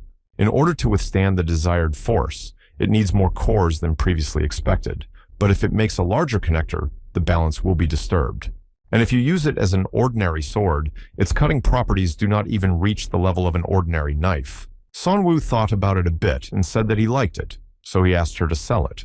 But she shouted that she wasn't going to sell it, and if he wanted to use it, he could have it for free. Sunwoo answered no because he was going to take the artifact for the treaty, but when he saw this sword, he did not want to take it just like that. He was also impressed by her talent and asked her not to stop experimenting with these cores. Thinking it was too much, Minnie pushed her hands back in his direction. Sunwoo put his hand on top and wanted to say something, and because their hands touched, something happened. It was as if something was pouring into his head, and he thought it was not magic technology. Aaron asked him what he was doing, and looked at his hands. Even the chairman wondered if they were holding hands for too long since she was just a child. I jerked my hand and shouted that I shouldn't say such horrible things to him. Suddenly, like a spark, a voice inside my eyes spoke again to destroy and take away my power. But this time, it was very unbearable to hear him. The sword fell out of his hands, and he took hold of his head. Reina looked at him and suggested that he take a little rest and clean up. Sonwoo said that she was right and that he should rest. And then she joked that if it was hard for him to fall asleep, she could sing him a lullaby.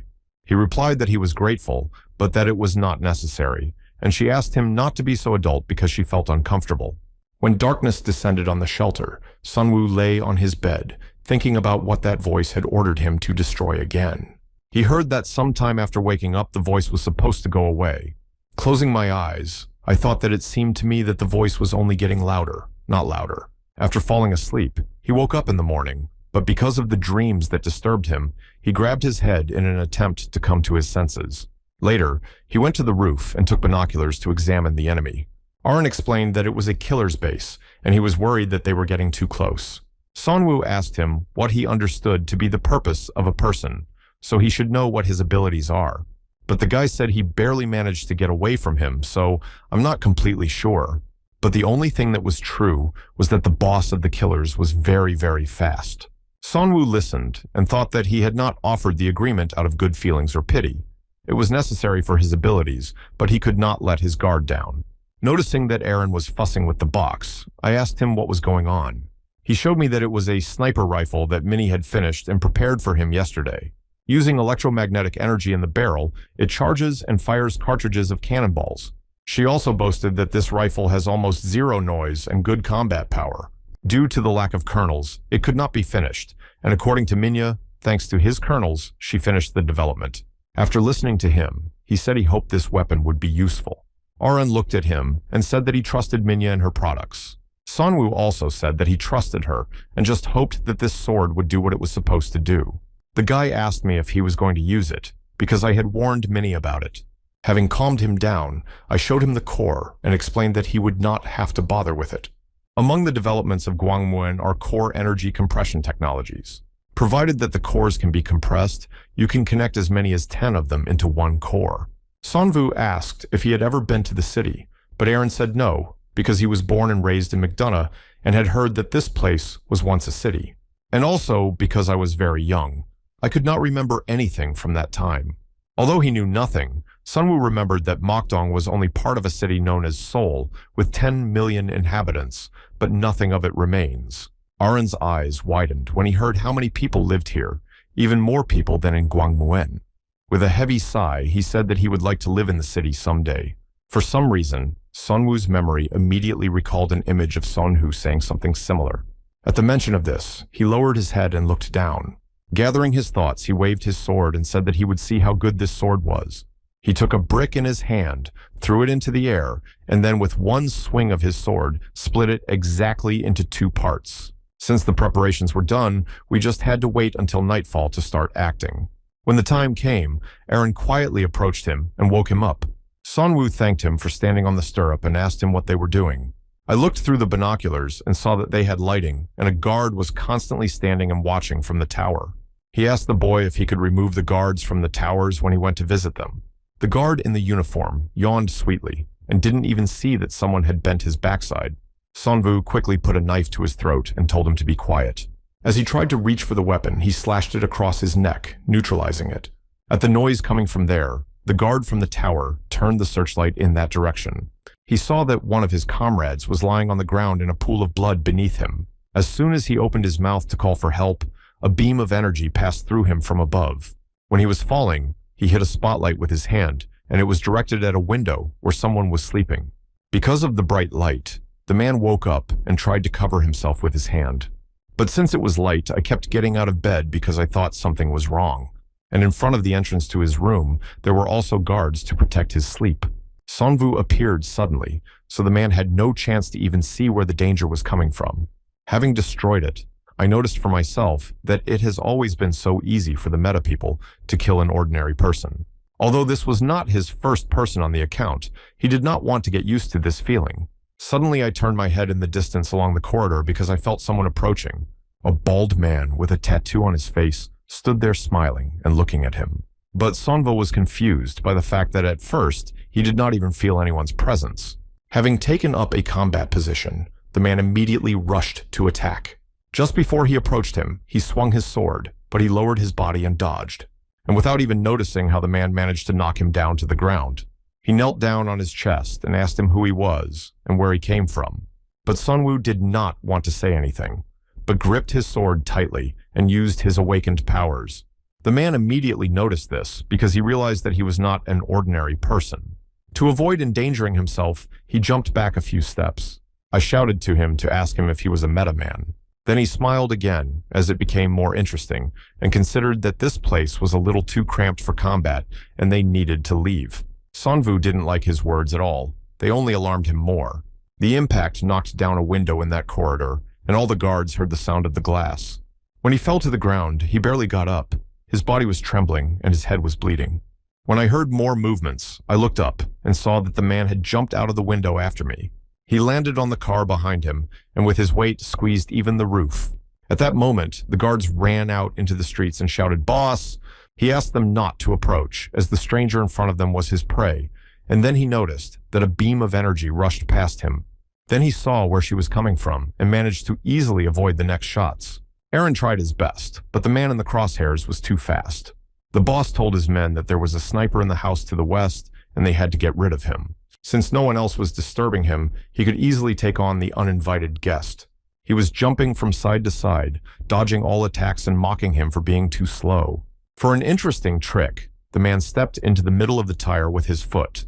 He immediately threw the tire in Sonvu's direction with a swing. He easily managed to split it in half, but did not expect the enemy to follow. Playing with him, he did another trick and kicked the sword out of his hands. The sword fell to the side of him, and he had to make a quick dash to get to it. But he turned his gaze to himself because he noticed that he could not use his power properly. Sonwoo did not want to talk to him and pulled out a knife, which was on his left side, silently looking at his opponent. The person then offered to join him, as he would teach him how to fight and use force. Sonwoo smiled at the suggestion, but it did make him say that he didn't want them to plunder the deserts together. He immediately apologized because the voice in his head was very loud, asking him to finish him off right now. The assassin's boss licked his lips because in that case, he would be the main course for tonight's dinner. The two of them joined again in battle, two energies raging around them. Meanwhile, the others ran to the house where Aaron was and began to climb the stairs. Not looking at his feet, one of the guards did not notice the trap and hit it with his foot. Aaron heard the explosion and smiled because he had tried very hard to set these traps, so it would be great if they found them all. Despite the fact that Sunwoo was using physical reinforcement, the boss managed to hit him with powerful, fast punches. He managed to stay on his feet, but was thrown several meters away. He tried to calm himself down because the enemy was much more experienced in combat than he was. On top of all this, Sunwoo realized that he had almost no experience in fighting meta people. But having fought a lot with demonic beasts, he came up with a way to pretend that he was not a human being. I decided to treat him as a demonic beast in human form and calmly analyze his behavior. I threw away all my beliefs about how people behave. Arna was watching them all the time, and those who managed to get to the roof stopped in front of the closed door. He only kept telling them that they could knock as much as they wanted, but the door would not open. The boss continued to deliver powerful blows to his face, and it was clear that he was enjoying the fight. One blow was such that when Sonvu saw the metal crumple, he was glad he had missed. He determined that his characteristics were speed and strong kicks, and he wondered what would happen if he managed to shorten the distance. As soon as he tried to do so, the enemy managed to evade him because he had calculated such a move. And in addition to that, he was able to counterattack with a powerful knee strike against him. Sonwoo immediately flew away from his leg like a toy. The boss went after him, deciding that he would end it with a knee and a kick from the top. But hoping that his men had dealt with the sniper, he forgot about him and did not expect a shot. Being wounded, he decided to hide behind cars and not put himself at risk. Aaron clenched his teeth as he hid like a rat in the corners. The boss was holding his wound and getting angry as the little bastard on the roof started bothering him. So I decided for myself that even though I was late starting with the main course, I decided to go and eat my appetizer. When Aaron saw him approaching him quickly, he screamed and called him a monster. Since the boss was so angry, he stopped feeling his wound and was only focused on his prey. After firing so many shots, Aaron noticed that the cannonball's energy was almost gone. When the sniper stopped shooting, The boss got as close as possible to the building and crouched down, transferring energy to his legs. I jumped so high that I could easily reach the roof. Aaron stood there shocked, his mouth open, that he had managed to bend down to him to such a height. He managed to defend himself from the first fool by raising his gun above him. It also gave me a chance to jump back quickly and get my crossbow from my back. After charging it, and as soon as the dust settled, he aimed it at the enemy. The man first looked at him and then smiled and asked if he was from McDonald's. But Aaron just kept silent and shot an arrow, but this weapon was too slow for him. The guy immediately hurried to get the second arrow and quickly loaded the crossbow. When he took one step in his direction, he shouted at him not to come any closer. He pulled the trigger again, and the boss managed to easily move his head to the side so that it flew by. When he got in front of him, he called it a snack and hurried him to shoot as soon as possible. Aaron sent everything to hell, pulled the trigger again, and the arrow flew out. But the third time around, the boss didn't dodge it, he caught it right in front of his face. The picture made the guy sweat, because it was impossible to do that. He told him that such toys were no match for him and broke the arrow with just one hand. Although Aaron was scared, he did not want to give up, so he tried to hit him with a crossbow. But the boss was able to quickly dodge and go behind his back because he opened up. I immediately threw him to the ground and put my hands behind my back to stop him from moving. Aaron yelled at him to let him go, but he could do nothing else. The boss reached for the sharp end of the arrow he had just broken. He hit the guy's back, tearing his clothes to get to his body. He liked his screams because he believed that a good dinner is not complete without good music. He looked at him and called him garbage, not a human being, and told him to just finish him off. The boss said he wouldn't kill him right away, but if he kept talking, he would lose his tongue first. But I still thought he would need his tongue because I wondered how much of it would be left when he stopped screaming. The more Aaron screamed, the more the assassin's boss laughed and enjoyed the anticipation of dinner. But suddenly his attention shifted to the door at the back because there was some noise. Sanwoo dealt with the rest of the guards and kicked the door to the roof. When I looked at the guy, I immediately checked whether his arms and legs were in place. The boss said that because he was so early, he was able to intervene right before the fun began. He said that he would have been faster if they hadn't scattered all kinds of garbage on the stairs, and that he was the only one who was going to do anything. But the boss called his men fools, who he would not miss, because they were easy enough to gather and would rather enjoy their food. While he was talking, Aaron jumped on his back and shouted that he should taste it. This trick provided an excellent opportunity to attack and strike the enemy in the most valuable part of his body. He fell right on the column, screaming in pain and cursing how they dared to cut off his leg. Sanwoo replied with anger in his voice that it was a pity that his favorite leg was not with him. The boss's teeth clenched as he suffered excruciating pain and called him an animal through them.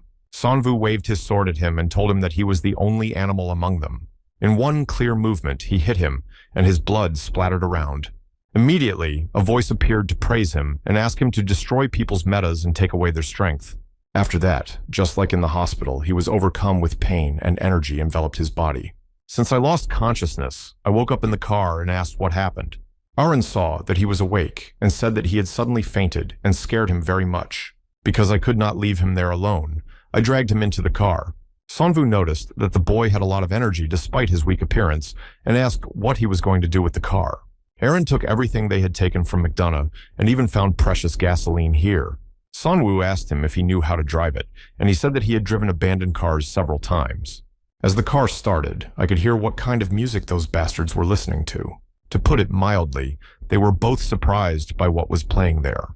Sanwoo said that this was a song by Idol, a band that was popular not long before the Cataclysm, and that the criminals' taste did not match their image.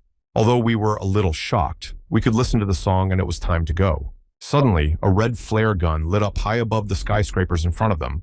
Sanwoo immediately asked if the signal was coming from his shelter.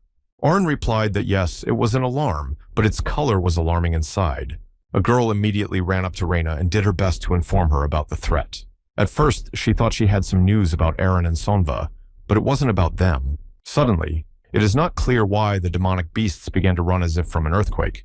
They went outside, and the girl told her to look to the southwest. Minnie, who was already on top, showed Rain the direction to look. Through the binoculars, I saw small animals that looked like rats running away quickly. Minnie asked her not to look down at those little creatures, but to look up.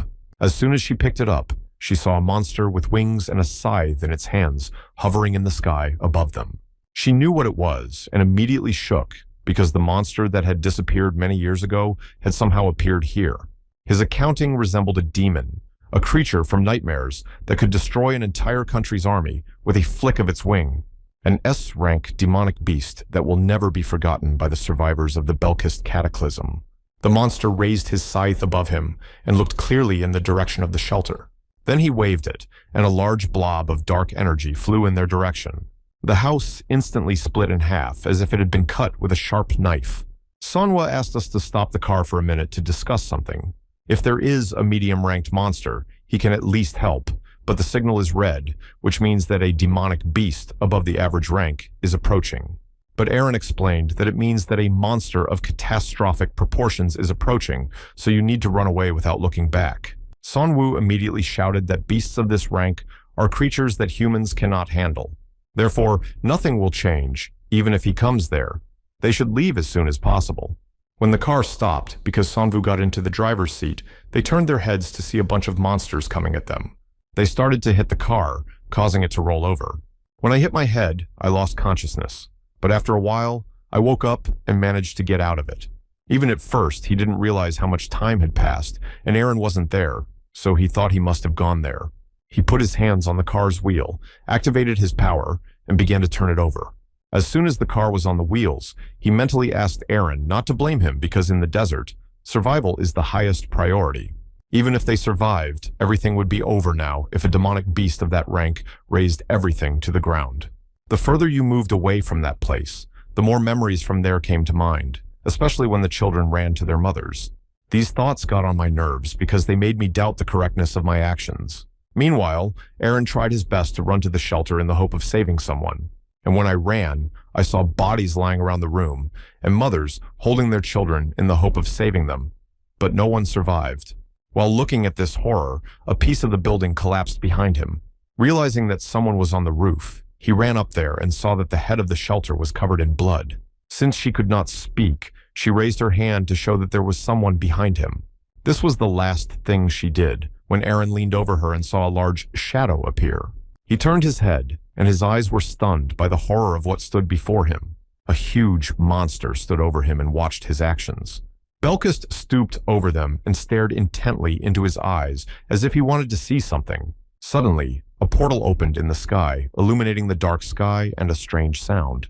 The monster immediately noticed and left Aaron alone on the roof. When he disappeared, I was able to relax, even though I didn't know what had just happened, and was glad to have survived. He went up to Reina, closed her eyes and fixed her hair, thus paying his respects to her.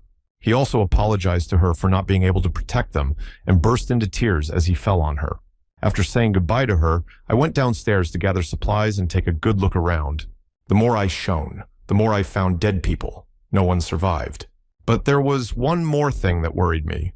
Where was Minnie, since I couldn't find her among the others? Shining a light on the refrigerator, I noticed that the food was thrown out of the fridge for some reason.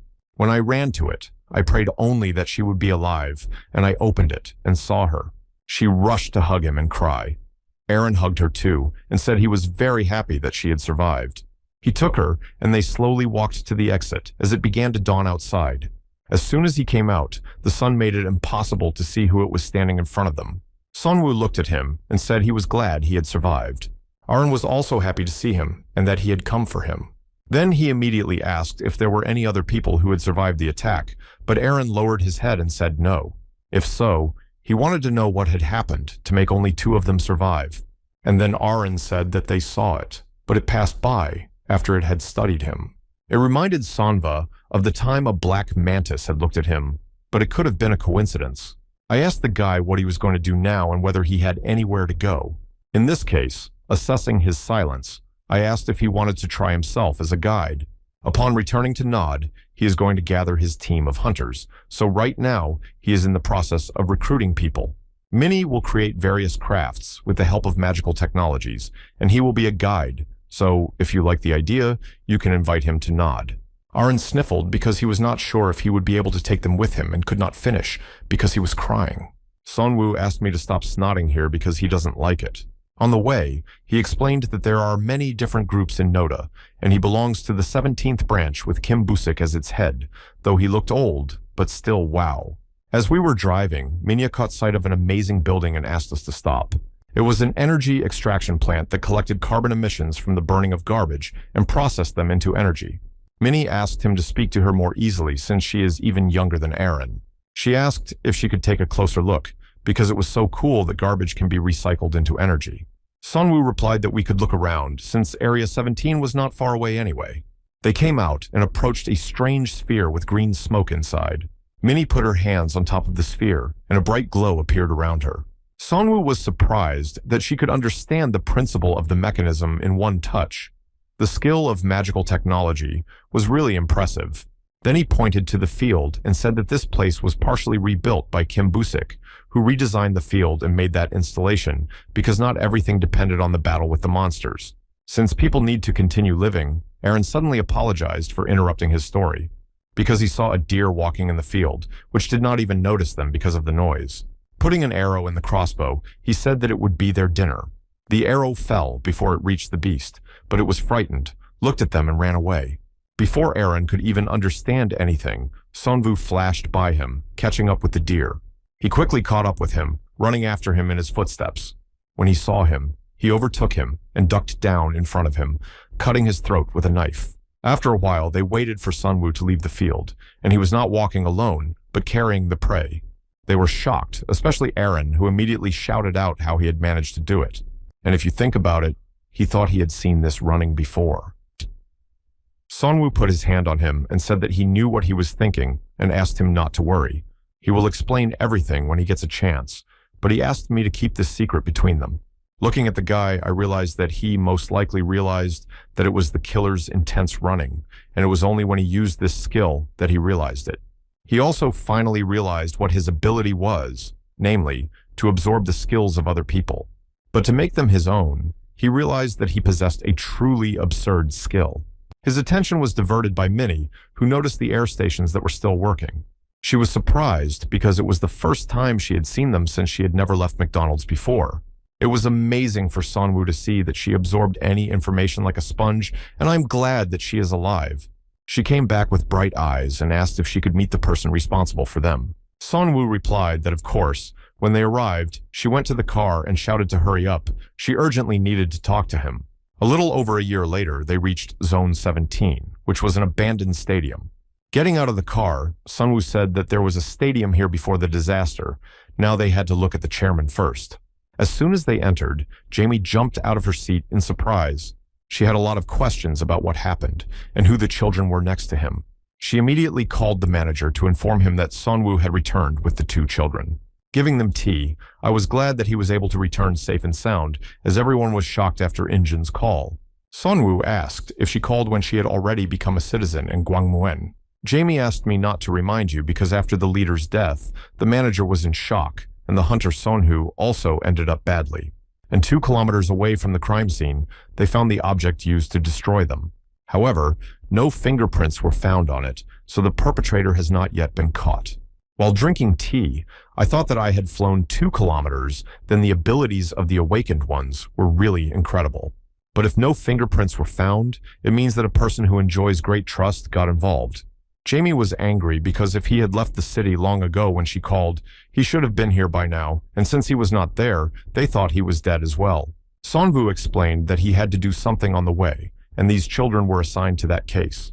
And since there was some information to discuss, he asked me to go to the office for a while.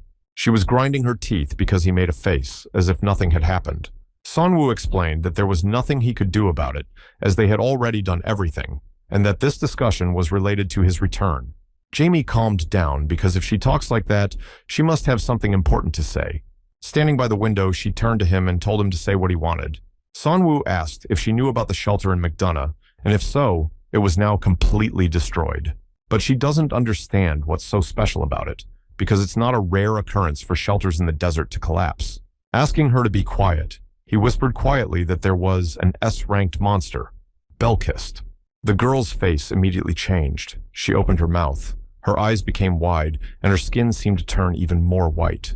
She immediately asked if he was sure, because Belkist had never been to the Korean peninsula. He shouted that he was sure because, except for him and those 2 children, all the people from the shelter in Mokden and the group of killers were killed. Jamie asked to wait because Nod is annoyed that there are such killers, but according to him, it turns out that they all went to Belkist. Sonwoo knew what he was doing, even though it was a little bit wrong, and he didn't want to easily correct the truth because he had to worry about a lot of things without it. She asked him what happened to that monster, and he replied that he disappeared into the portal after destroying the shelter.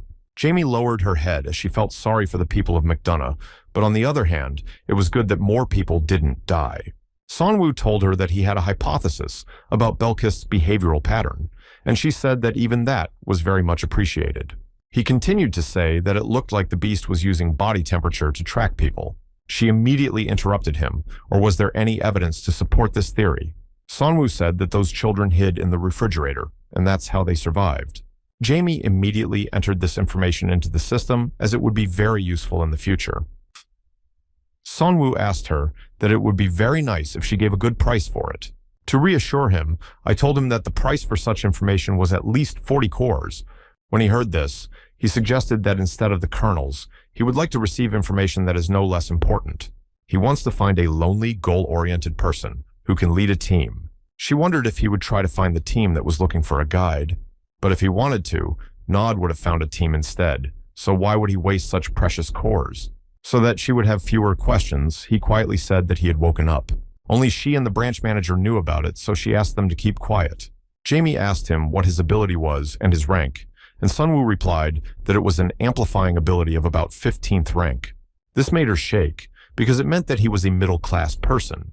It was incredible information, as the best guide of Zone 17 became a metaman. And that's why he wanted to create a team with himself in the center, and he was going to take his children with him. Jamie was a little shocked because first the best team in the branch fell, and now their guide was back alive and kicking. Kim Busick kindly took him in, smiled, and said that they hadn't seen each other for a long time. I immediately noticed that the world is really changing very quickly. Even the friends who seem to be always there for me have left this world. And the snotty sucker sitting in front of him has finally become an adult. Sonwoo joked with him that he shouldn't forget that he had been a bit old. He laughed because that's why he asked me not to cause him trouble. But then he asked if it was true that he looked older than his years, and they looked at each other and remained silent. He called them silent jackals, but he was glad that he returned safe and sound. In addition, he asked the awakened person whether he wanted to hide this fact. Sonwoo replied that he wanted only he and Jamie to know about it. The chairman said that people at the head office are more loyal to Met Invest, so he doesn't quite understand why he needs to keep it a secret.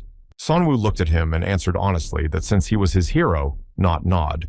The manager laughed, called him a jackal because he liked to hear such things, and asked about his children. He explained that he was going to make them part of his team.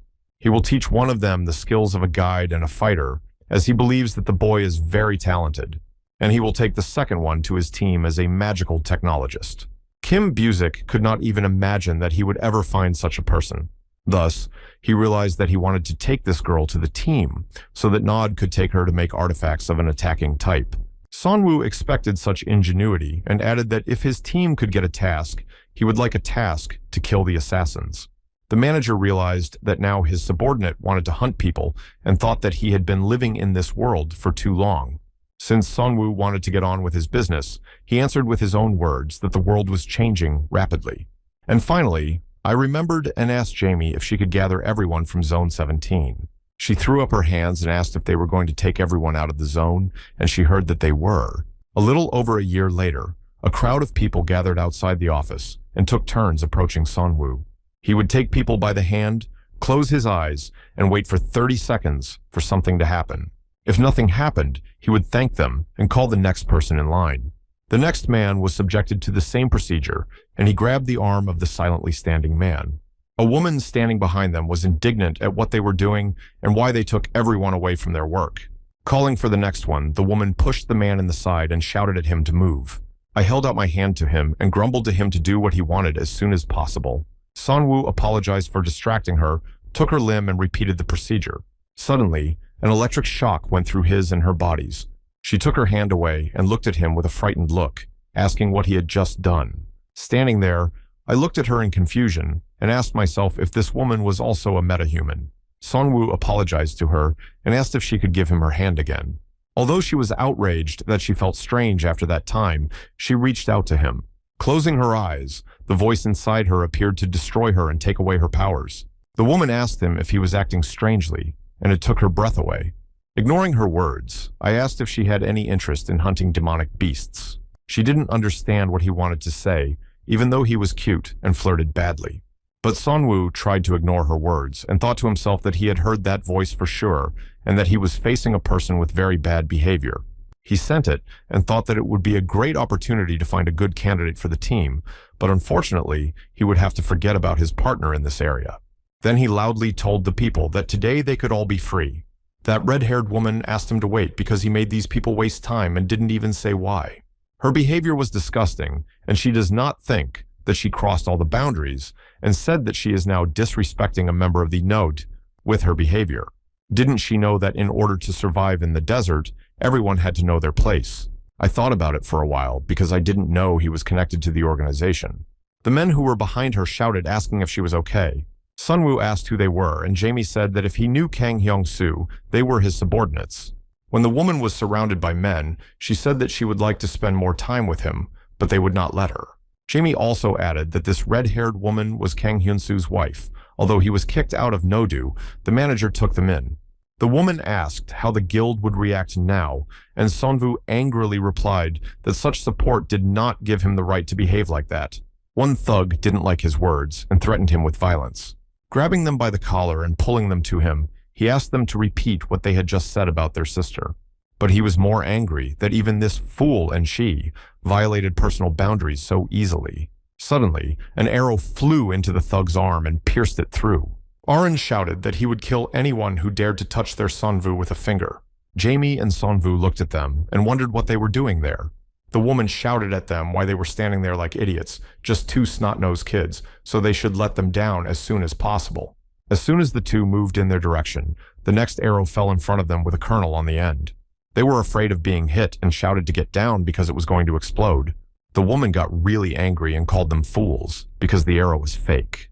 Aaron from above confirmed her words, but if they don't stop, the next one will be real.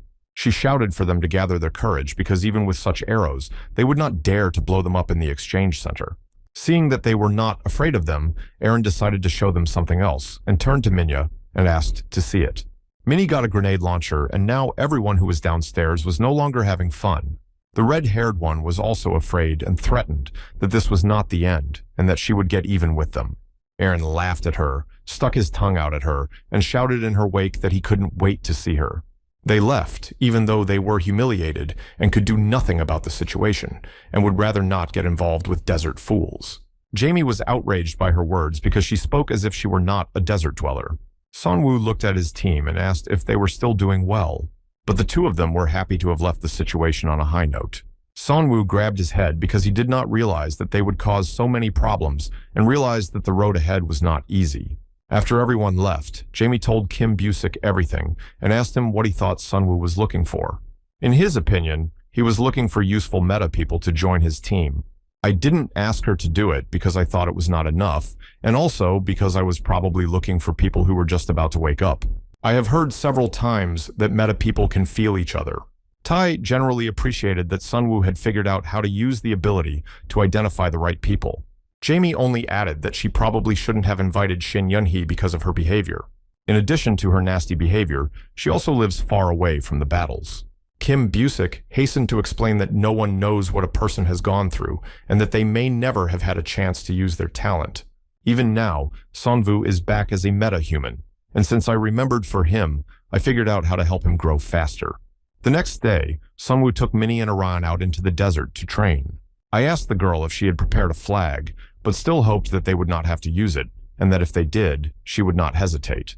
He also emphasized that she should calculate the radius correctly, because you can't use a bazooka like you did last time, because it can hit him. While explaining further, Aaron turned in the other direction as he noticed someone approaching them. 3 figures of some people were traced in the desert dust. Sunwoo thought it was the hunters because no one else could know about their training location except Jamie.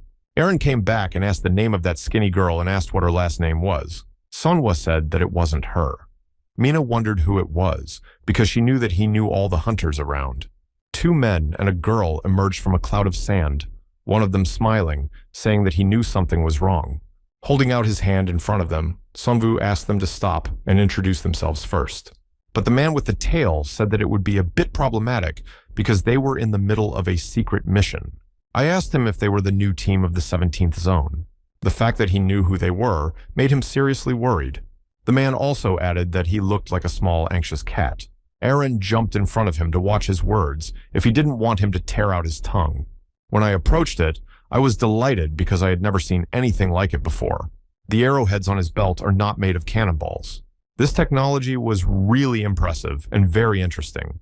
Pulling out a knife without being seen, Aaron threatened to listen to him because if he dared to touch someone else's weapon, he would not be safe. Then the man raised his hand above him and calmed him down as he was about to leave. He didn't want to spoil their fateful meeting, so he suggested that they live together. Sunwoo, who was watching the situation from the side, realized that it was Aaron who was in danger. Since I didn't even notice how the big guy drew his sword, the girl with the scythe looked like the leader, so I was even more afraid of the thugs. They were clearly not ordinary people and why they appeared before them. A man came up to him and said that judging by his reaction, Kim Busik had not told him anything. Sunwoo immediately asked how he knew him, and the man was even more surprised because the old man hadn't said anything at all. Therefore, he introduced himself as a covert team of Zone 17. This should be surprising since the manager did everything to keep this information secret, and if they were known, they would not be a secret team. The girl introduced herself as Hunter Kwon Sung from the Code Blue team. When Kim Hyun was healthy, he had a strange habit of starting to speak only when someone spoke to him first. And he was the leader of the Code Blue team of Lee Jingxing, so he will be familiar. Then we shook hands, and he introduced himself as Kim Seongwoo, the commander of the Pauser team. The name comes from the word devourer, and Lee Jingxing thought the name sounded angry and cool. But he named the team because he named it after his skill and wanted to indicate that it absorbs other skills. Kwon Sina also appreciated the name because at least it was better than Code Blue. From the very beginning, they were actually Team Blue, but because the commander said it didn't sound cool, they added a random word. Hen also said that only later they learned that it was a medical term. The commander asked him to close his mouth because he opened it when he didn't need to. Kwon Sina also decided to make a joke by issuing an alarm, that code Blue Cardiac Arrest Alarm. Sunwoo looked at them, but remembered a conversation with Kim Busik, how he also told him the name of the team for the first time. The manager could not think that he would choose this name again, but Sunwoo did not understand what he was talking about. He went on to say that an ordinary person as a guide and a magical technologist are not the most balanced team. He needed someone with Sunwoo's melee skills and didn't expect any other tips from the branch manager. He will ask Jamie to look for candidates for his team, and it will be difficult to find people outside the team. But Sonva did not care because if she ended up with someone she could trust, the wait would be worth it. Then the manager said that the shelter in Buchen would disappear in a month. There is a talented meta person there, and he is going to invite him to join their team. Sunwoo noticed this because he could only know this if he had the skills to look into the future. But he just laughed, because if he had such skills, he would not have sent Changsa to his doom. To move on to another topic, he asked if he was in the process of training children. I was also worried that his awakening was late, but it was so easy to move forward. Sunwoo again noticed that the manager seemed to know that he would wake up, but he laughed and repeated that he could not look to the future. Although Kim Busik speaks rather vaguely, I'm sure that he knows everything that will happen. The manager wanted to build a good team, so he asked me to use this opportunity to consolidate the basics. It seemed to Sonv that the old man was definitely up to something, but he kept smiling and denying his words. Returning to this situation, I realized that Kim Busik read him like opening a book, never knowing how much the old man knew, and it even scared me sometimes. Lee Jessen said that they had come to help them with their training, but if they were convinced that they were not doing well, they would take them over. So if you think you can't handle it and you're not sure of yourself, it's better to give up right now. Sunwoo was still thinking and decided that it didn't matter what plans the manager had, so he would just do what he said and take advantage of his rare ability. Then he replied that if a fight means a fight, then to make it more fun, we had to come up with a punishment. Li Jingxing liked that he was in a good mood and that he needed to show his basic skills first. In this case, Sunwoo asked them to evaluate the skills they had trained. He turned to Aaron and gave him a stern look to let him know that time had begun to run out. He took a jar out of his pocket, opened it, and poured a strange substance onto the sand. Judging by their reaction, I realized that this was the first time they had ever smelled the rotten flesh of a demonic beast. To get rid of this smell, they decided to stand back and watch them. Sanwoo ordered everyone to take up their fighting positions and they would begin. Kwansung asked the leader what they were going to show them, but he remained silent. Sanwoo shouted to his team that the creature was here, so he quickly ordered them to disperse. Code Blue did not fully understand what they were going to do. As the creature approached, Sanwoo clenched his fists and activated his powers. Suddenly, a creature emerged from the ground, and when it broke free, it covered the sun with its shadow. A huge monster that looked like a worm with sharp protrusions at the end of it was floating in the air. The worm against Sanwoo was of an impressive size, and it was hard to believe that such a creature lived underground. As far as he knew, the ugly worm could attack in two ways. It can break through the ground and swallow ground targets, or it jumps into the air and absorbs the target upon landing, after which it disappears underground. So to increase your chances of winning, you need to destroy the worm before it goes back underground. It had to be cut along the length where its parts met. The team that was watching saw what he was doing, but he only broke the surface with this movement. He shouted that it was time for Aaron to act and to shoot an arrow. The arrow with the core was stuck just in the wound of the worm, a few seconds before the explosion. The explosion caused the worm to rise into the air and growl in pain. Li Jingxing assessed why Sanwoo had to carry that wound to blow up the place. But Quan Sung was more interested in how they placed the explosive energy of the core in the middle of the arrow. At this time, Sanwoo rushed to attack the wounded beast to inflict more wounds. As soon as the sword went inside, he immediately ducked to the other side, to allow Aaron to get another shot at the wound and to prevent him from being hit by the explosion. When it hit the target, the second explosion was even stronger than the first. Li Jingxing appreciated the focus of such a young man and recognized that he had talent. There was one thing that was true, but the team in front of them lacked firepower. After attacking from close range, Sanwoo would immediately retreat and the guy would hit from a distance. A good plan, but the worm would not be hurt by the attacks, only angry. Sanwoo noticed that the worm's attack pattern was changing, so he shouted to Min to get ready. She took out a pistol she had invented and took good aim at the monster. The blue team didn't even realize what it was. It felt like a toy. The recoil of the minigun was so high that the little girl was knocked back. She still managed to hit the creature, but the explosion sent the sand flying in all directions. Aaron and Minnie looked in that direction, waiting for the dust to settle to see if it was over. But Sanwoo, who was very close, saw that the monster was still moving. So he ran to attack and shouted to Aaron to keep shooting at him. After another explosion, there was so much dust that it was impossible to see anything at all. When she sat down, Sanwoo saw that the monster had managed to escape underground. He thought that the ugly worms were strong and aggressive demonic beasts, and they provoked him enough. When I was looking into the abyss, I felt something approaching very quickly behind me. He turned around and shouted that the monster was behind him and was approaching quickly. And then he changed his trajectory and quickly crawled toward Minya. Aaron hurried to take her away because he saw that the girl was confused and did not move. They jumped to the side just before the worm popped out of the ground. At the same time, the creature threw a flag in the air that marked the mine with the mine itself. Minnie nervously looked at her watch as she was about to explode in a second. There was an explosion, and a fireball with the creature's blood flew in all directions. Li Jingxing called it incredible because they managed to get such a weapon with a healthy explosive force. Sanwoo immediately jumped into the air, grabbed his sword, and charged at the monster. His sword entered one of the joints of the worm, piercing it in the middle. But there was one problem. He was still moving and heading towards the pit from which he had climbed, even without his head. Li Jingxing ran to him and shouted for him to let go of the sword because it was becoming very dangerous. Sanwoo understood what he meant, but he could not do it because the creature would disappear. As soon as most of the worm's body was in the pit, it quickly began to fall down. Only the tip of the creature remained in the air, and although the leader of Code Blue ran as fast as he could to help, he didn't make it. Sanwoo was descending rapidly, holding his sword, and the worm was trying to crawl as low as possible. He realized that his body was covered with wounds, so these were the last movements before the end, but at this rate, he would soon go to the next world. In order to somehow try to get out of this situation, I tried to build up my strength. This made it possible to wrestle the sword away and inflict a large number of cuts with quick movements. Meanwhile, on the surface, Li Jingxing tried to dig his hands into the sand beneath him, and he shouted to Minya and Iran why they were standing there and watching. He needed to help him finish off the creature. Quan Sena remarked to the leader that they were only children and did not have enhanced abilities, and he immediately apologized because he was angry. Tai was still worried that if the monster pulled him deep enough, he would suffocate, and they would have little time to help him.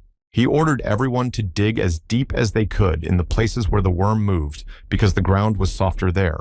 Suddenly, Minnie noticed a pile of earth a little further away from them, with a hand sticking out of it. Li Jingxing immediately ran to him and put his hand out in front to help him out. And to make it faster, I activated the ability by catching him well and pulling him up. Sanwu immediately fell to his knees and started coughing because he had a lot of earth in his mouth. I also realized that at the moment when I was collecting energy, some unknown skill was activated, and if it wasn't for him, he would most likely not be alive. Even with its activation, I felt a strange pulsation through my body that I hadn't experienced before. While I was walking away from the fight, I didn't even notice how a girl from the other team came up behind me and slapped him on the back. I was angry with him because he didn't want to die already, and why the hell did he make everyone worry about him? He apologized to her, but took the policy out of his pocket to show her. He took out a large green kernel that drew their eyes to it.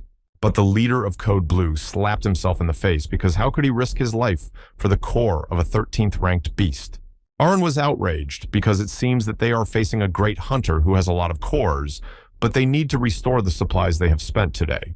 Li Zhenxing was not going to tolerate it either, shouting that it was good that they used such weapons, but they should choose a demonic beast of their own caliber. At this rate, they would simply die during one of these training sessions, and he even asked where they got such strange artifacts. Sunwoo tried to think of something, but Minnie raised her hand from behind her back and admitted that she was a magical technologist. This surprised and reassured him at once, and he immediately asked her name, and she replied that she was Minnie. Sunwoo warned that he did not want anyone else to know that they had a magical technologist. Scratching his beard, I realized that Nod would not sit idly by, as such abilities are very rare. Then it was Aaron's turn, and he was excited to be introduced to them. But Li Jingxing treated him coldly because he was still a little angry about his knife to his throat. But he was more interested in finding out what skills Sunwoo had as a leader, because his skill is very similar to that of Changsu, and this raised the question of whether he learned it from him. He was surprised that he thought he had copied and adopted all the skills of Changsu, but then he used lower body strengthening. And I hadn't seen this skill yet, which was strange because there were several unrelated skills that seemed as if he couldn't really show them to the end. Sina asked if it was possible to have several skills, and the leader replied yes, if they were similar to each other, and he had never heard of so many in the body. Sunwoo did not know what words to use, and he was interrupted when the ground suddenly began to shake under his feet. This vibration meant that another ugly worm had appeared and was rapidly approaching them. It must be that this monster is from the same egg as the first one, and it must also be finished. Li Jingxing asked him what he was going to do in his condition, as he had not yet recovered from that battle. Sanwoo then smiled and said that they would not refuse and would gratefully accept help from their Sanbei. They gladly accepted this, and now they could show the hunt free of difficulties. Turning his head to the girl, he noticed that she was not a combat member of the team. Only 2 men jumped out in front to meet the rapidly approaching enemy. The worm jumped out of the ground right in front of them, and they managed to jump to the sides. Aaron, shielding Minnie, noticed that the monster in front of them was bigger than the one they had fought. Sanwoo noticed that the monster was about to dive to attack, but since he was now without his shield, they could try to attack first. Li Jingxing shouted to his friend that the worm was going to crawl back, and he needed to stop it. Svensik shouted, swinging his sword, and it immediately turned a light blue color. Then he shouted out the Sword of Moonlight, swung it, and the energy from it flew straight into the monster. The blow was so powerful that the monster's blood splashed around and it stopped its movement. The pauser team stood there looking at it, and they all had different guesses as to what it could be. Sunwoo didn't have time to see it because it happened in a second, but he thought it looked like a skill he used. Neither the energy of the sword of the leader Li Jingxing, nor his unknown energy was caused by the core inserted into the sword. Most likely, they had just seen the power that came from the very purpose of man. Minnie saw that the monster started to run away, so she shouted to them to pay attention. But the 2 of them quickly mobilized and plunged their swords into both sides of the creature. Li Zhenxing shouted to Heng to hold him tight and not let go. The monster began to move, causing the swords to cut through its body. It was then that the leader noticed that they had stuck their swords in the core section and shouted to pick them up. They both put a lot of effort and strength into it, and it resulted in the monster being pulled to the ground. And on cue, they made a jerk together that threw the ugly worm over them. The leader took a fighting stance, but this time his sword glowed red. Although the first word was Svensik, the command was the second, namely the explosive sword. The energy that escaped from him hit a part of the monster and tore that place into small pieces. When Sonvu saw this, he was immediately nervous, because this man's abilities were on a completely different level. Li Zhenxing raised his thumb up, closed his eye, smiled, and asked if they had seen what real hunting was like. As he stood there smiling at them, the monster's head began to grow larger and larger, until blood and mucus came out of her and flew straight at him. Since he didn't see it, it all came crashing down on his head, and he didn't even step aside from the suddenness. At the same time, there were many similar but small worms in that mixture that quickly attacked him.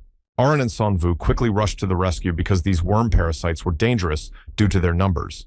Li Zhenxing was writhing in pain and screaming for them to help him get off him as soon as possible. It seemed strange that he managed to destroy this worm like a true professional, but he didn't think he would make such a stupid rookie mistake. Since almost all hunters, especially those of his caliber, know that before killing an ugly worm, you need to get rid of its parasites. I also saw a strange thing and shouted to his team while they were standing there watching. Hen made a face and immediately said that he didn't like the little bugs. Sonwu looked at him and said, "I'm sorry," because he didn't understand what he had just heard. Li Zhenxing raised a trembling hand and shouted out the name of Sina, who was sitting on the hood of the car. He could barely speak and mumbled that the time had come, but the girl did not understand. Almost crying, he shouted that he would leave them all to her if only she would help him. But she didn't want to believe his words, so the leader added that he would double the number of special dinners. He was already screaming to stop behaving like that because he felt that his strength was beginning to leave him. And then he promised her that she would get a bonus on her next mission, in addition to double lunches. Quan Sena looked up at him, smiled, and said that she could take it back. Then she asked the handsome men to move to the sides as they would only interfere with her. She closed her eyes, raised her hands, and then a strange energy formed over them. The energy was directed to the leader's body, and it began to burn with a curious flame. Sonvu watched as the parasites disappeared and he recovered, and could not believe his eyes that he was seeing a man with healing abilities in the desert. What was even more surprising was that she could use her powers from a distance. After finishing her work, she smiled again and asked Li Jensen if he was feeling better. He stood up as if nothing had happened, although Sonwu's face showed that he was puzzled. I immediately asked him if he was okay, and he replied that it hurt a little bit as it looked from the outside. Unable to stand it any longer, I asked Li Jingxing what had just happened here. The leader held up 2 fingers and boasted that this was an original story he created with Kwang Sung in the lead role. To understand everything correctly, I stopped him and asked if the whole scene was already written. He replied that it was correct, that this scene had been planned from the very beginning of the appearance of the ugly worm. And I almost ended up with a bad result because of Sina's unexpected improvisation, although it turned out even more impressive because of it. When everything was cleared up, Sonwu now asked what kind of attack he had used with the sword. His question caught the leader in an uncomfortable position, as if he knew nothing about core energy. Shaking his head to the side, he muttered that they had a long way to go. But he asked them not to worry, even though everything did not go according to plan, and they all passed, thinking that now they deserved to be called their mentors. Li Jingjing began by first explaining the theory that Sina would help him with, because there is no one who can beat Sina in controlling the energy of the core. Sonvu immediately asked if he could teach Aaron and Minnie this. The leader explained that since the boy was not a meta person, such training would be useless for him, and it was too early for a magical engineer to learn such things. But if he wants to take part in battles, he needs basic melee skills. Since this is Hen's specialty, he will be the one to train them in close combat. Oren felt immediately what kind of training method it was. Hen was a harsh teacher, and even before he had recovered from the sparring, he ordered him to fight again. While they were occupied, we could start the lesson with basic knowledge, so I asked if he had heard that people were divided into categories. Sonvu knew that they were broken down into 6 categories: physical enhancements, extraordinary powers, magic, magic technology, psychopathy, and taming evil. Li Jingxing explained that these are the most common categories of people's goals, also called intrinsic traits. The core energy that each person has varies according to their unique characteristics, so some people will get physical enhancements and others will get fire skills. Sonwoo asked him to explain it more openly to understand what he was getting at. He did, but stretching out his hand to him, he showed a strange glowing ball in his hand. He added that if it does not go through this transformation, it will not be able to release a particle of the nucleus, which is what they call a common feature. This also applies to his moonlight sword and explosive sword. He collects some of the energy in the sword and then releases it. Sonwoo immediately recognized that such commonalities were incredible. And that's not all. There's another reason why the general traits are important, because they directly influence the growth of his core energy. If you know how to use common features, you can significantly increase the amount of energy. Sina has taken the initiative. When people talk about growth, they usually think about improving skills, but the core itself can grow thanks to these traits. Sonwoo wondered if this meant that he could combine the energy of all the abilities he had received. And if it continues to absorb abilities, it will be able to grow 2 or 3 times faster, if not more. The leader wanted to end the talks and move on to practice, telling them to concentrate and drive the car anywhere with all their might. Gaining strength in the fist, the blow instantly crushed the iron under it. Li Zhenxing looked at the door and said that the blow was not bad, but he did not expect it. He returned to Sina and asked her to jump out of the car because he wanted her to demonstrate something. When they moved back a bit, she asked the commander whether it was worth trying from this distance to begin with. She apologized to Sonwoo for being confused, but she needed to find out from him. I could feel the energy in my hand when I hit the car, but she asked me not to think of it as muscle strength this time, instead to think of the movement of her fingers. Of course, she understood that it was difficult at first, and suggested that I first gather a little energy on my fingertips and then release it with a pinch. Sonwoo folded his fingers and began to concentrate the energy in them, and then tried to snap them. The energy flew like a bullet past Li Jingxin and crashed into the car. From the expression on his face, one could immediately understand that the man was not expecting this at all. They both ran to the car, not believing there was a hole, and he managed to do it the first time. Sonwoo approached them and asked if he had done everything right this time. But Sina also had questions for him, so she asked him if he had really managed to feel the flow of energy, and he answered that he had. Li Zhongxin asked to listen. Of course, Kim Busek will be angry about this, but he should seriously consider going to Noda's headquarters. Although I despised them myself, the training program there was really incredible. In fact, it would be better for him to stay here in Zone 17, but if personal growth is important to him, we should consider this possibility. Sonwoo asked why the branch manager should have been angry with Li Jingxing, who replied that they both despised the main management. These words made me think that the two of them despised the main leadership of the organization. Li Jingxing added that he said this because he is a manager's man, so he asked him to be more careful when talking to strangers. After the training, some time passed, and Sonwoo stood in front of the destroyed bridge, looking at the column in front of him. He closed his eyes and began to accumulate energy inside himself. Then he opened his eyes, looked at the target, shouted Svensik's Sword of Moonlight, and made a movement that caused the energy to burst out of him. The energy passed through the column like a knife through butter, dividing it into 2 parts. But that wasn't all. He shouted out Svensik's explosive sword, and a force of red flew after him. When the dust settled, it was clear that the explosion had shattered the top of the column into small pieces. After finishing the workout, I went to the office and looked around the room. When he didn't see Aaron, he asked the minion where he had gone and why he wasn't with her. Minnie explained that Aaron has been acting strange lately, even telling her to go without him, except when they are training, and she doesn't know what he is doing. Sonwoo asked if he could find a friend for Minnie, because with his temperament, she was afraid he would get into trouble. Suddenly, a sound from the door caught their attention, and they thought that the guy was listening in. But when I came out, I saw that there was absolutely no one in the corridor. As soon as I was about to go inside, I saw a note on the door. What Sonwoo wrote there immediately made him tense and worried. Meanwhile, Aaron was tied up in a room surrounded by people. A man was sitting in the chair behind him and was asked if he thought he would come for him, and he replied that if he did not want to lose his friend, he would come as a cutie. Janie brought Sonva to the place where the note said. He thanked her and told her that she could go because he could handle the rest. When I entered the room, I stopped in front of the entrance to let my eyes get used to the darkness. And when they got used to it, they saw that at the other end was a group of people with Aaron tied up. Sonwoo was shocked by the sight and shouted to him to see if he was okay. Then he shouted at the men what they were doing, but they also told him who he was to be rude to them. Their boss asked them not to interfere and asked if he remembered how he treated his wife, but it was too long ago to not remember. This made everyone worried about what to do with him, but this boy showed up here himself, which was just in time. Sonwoo immediately asked that if this was the reason why they had called him here, they should let the child go. Kang Hyun-soo got up and walked toward him, as it was hard to watch such a scene without crying. When he got close enough, he waved his hand and hit me in the face with his palm. And then he said he didn't understand what he had gotten himself into and how he dared to raise his head so confidently. How can someone like him, who is not able to look after himself, take care of someone else? Aaron, who had the sticker removed from his mouth, shouted loudly from behind him that it was enough. Kang Hyun-soo immediately reacted with a powerful kick to the guy's torso. Because what makes him think he has the right to interfere in adult conversations? Sonwoo stood up and shouted angrily at him to stop touching the child. At this, I turned my head in his direction and spat saliva out of my mouth.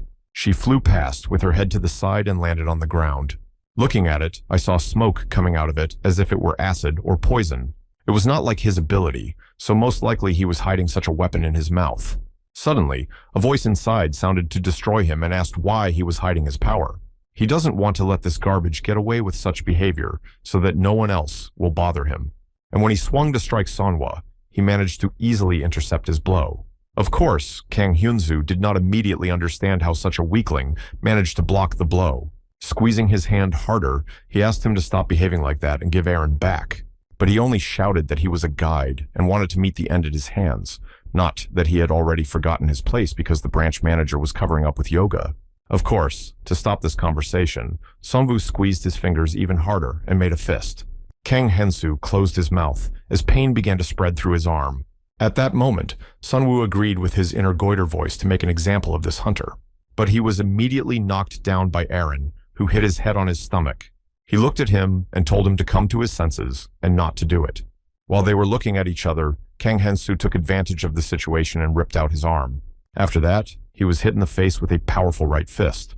Sonwoo managed to stay on his feet but froze in place as if thinking about something. And he turned to the man, bowed his head, and asked him to forgive him and to ask for his forgiveness. Kang Hyun-soo said that his wife did not say anything specific, but if they behave well and are careful in the future, everything will be fine. He also added that the younger one also needs to be more careful in the future to avoid getting into such situations. People couldn't believe that their boss was going to let these two go unpunished so easily. Sonwoo thanked him and said they were leaving, took Aaron and led him to the exit. The subordinates ran up to the boss and shouted that this was no way to teach them a lesson. Unable to stand the shouting, Kang Hyun-soo shouted at them to shut up. I realized that if the kid hadn't stopped him, his arm would have been crushed, and he was just a guide. The strength was incredible. Sonwoo untied Aaron and thanked him for his good work, for if he had not stopped him, he would have done bad things. After that almost happened, I couldn't look the manager in the eye anymore. Arna said that he taught him that a guide should make rational decisions in all kinds of situations and put the lesson into practice. Sonwoo asked how he was captured by those guys, and the boy turned around and said that he was walking here and there and came to the neighborhood of the shelter.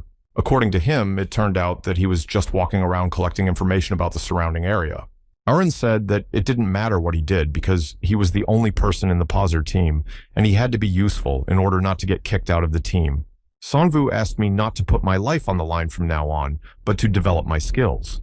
But he had his own opinion, because a person like him doesn't need ballast, and after they met the blue code, he realized his place. I also realized that he really had no unique powers, and before Minnie could start looking down on him, he needed to be a good guide. Sonwoo denied that not all meta people look down on people without abilities. But Aaron did not understand how he was saying this, because ordinary people are inferior, and this order was created by Nod himself. He looked at him and thought, because Aaron did not know that he was also ordinary, but he had already forgotten who he was. And from the words about Nod, I remembered that Li Jingxing emphasized not to trust anyone in the organization, as not everything is what it seems. When we returned to the office together, I asked Minya where the branch manager was. She said that he had just left Jamie's, but she didn't know where exactly. She noticed Aaron's battered face and immediately asked Sonwoo to clean him up. And now, we had to wait for Kim Busik's manager to talk to him to get rid of Kang Hyun-soo. While we were talking to each other, I didn't even notice that Hunter Hen was sitting in the chair next to me. He asked him if they hadn't gone on a mission, and where the Hunter, Jensen, and Sina were. And then the embarrassed hunter said that something had happened, so he would forgive him for helping him. Sonwoo asked him to calm down and explain everything in a way that he could understand. Heng turned his head to the side and began by saying that their leader was attacked. This start was surprising because Li Jingxing was at least a 7th-ranked mystery as to how he could have been attacked. Hen continued to tell us that not long ago they received an assignment from the branch manager. The essence of the task was to find and destroy the killers with one word: hunting. When he heard this, he understood what it was all about, since he had been offered it before. Kim Busick gave a letter with a task explaining that there was a hunt for murderers. In the task, the ratio between meta people and ordinary people was very large, and the manager explained that it was members of the attacking forces who started the uprising. The commander of the attacking detachment of the 14th Zone fought against his subordinates, destroyed them, and then raised an uprising in which he also killed everyone. It was strange why it started, and the task seemed suspicious because there was no information about the organizer and the reason for the uprising. Sonwoo expressed doubts because of the lack of information and considered it a problem to oppose the 3 meta people because nothing was said about their abilities. Also, the task seemed very dangerous because the team lacked experience, so I refused it. The manager agreed that fighting with meta people with a desire to earn experience is as pointless as putting the cart before the horse. It was immediately apparent to Seong-woo that Kim Busick knew the real reason why he wanted the assassin hunting assignment. He also said that this task was very disturbing because it was very suspicious, but the manager listened and decided that he would give it to someone else. Although I agreed with him that there were a lot of dark spots in him, he asked me to forget about everything they had just talked about. It was also alarming that the manager himself also considered him to be somehow different, but who would have thought that he would be given to the team code Blue? Sunwoo looked at Han and calmly asked what happened next to them. They were given the task 4 days ago and immediately started to fulfill it.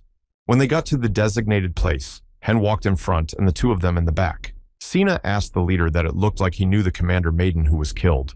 And that's how they met at Noda's training center. He was a kind, decent, and experienced man. No one had heard of him because he was part of a secretive attacking team like them only in the 14th Zone.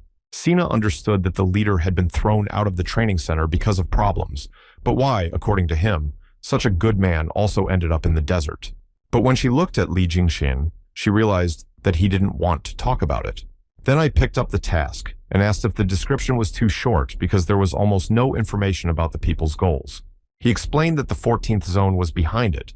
They had already sent their people, but they were defeated, so the task was transferred to them.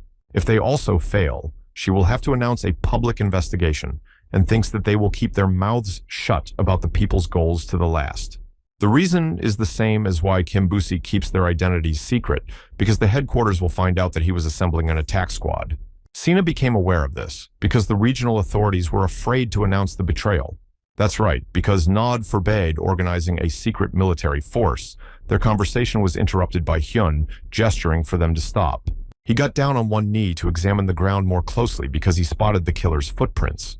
Li Jingxing proposed to move on to where it was possible to conduct reconnaissance. Looking around, he pointed to a tall building, thinking that it offered a good view. They were there for 4 days, and the killer never showed up. As soon as Sina started to emphasize that they had been gone for a long time, she began to complain. They climbed up on the roof again to watch the streets. And then, while inspecting one of the streets with binoculars, the killer finally appeared. Li Jingxing, in order not to delay and not to let the criminal in, ordered them to go down quickly. Later, the hiding men decided to follow him to lead them directly to the lair. You can also study them and wait for the right time, because if it's a patrol, they will be at least medium rank. When the person under surveillance turned into one of the houses, it was a chance to attack. He was immediately thrown to the floor and lost consciousness after being hit in the head. And when I woke up, I was tied to a chair with 2 people standing in front of me.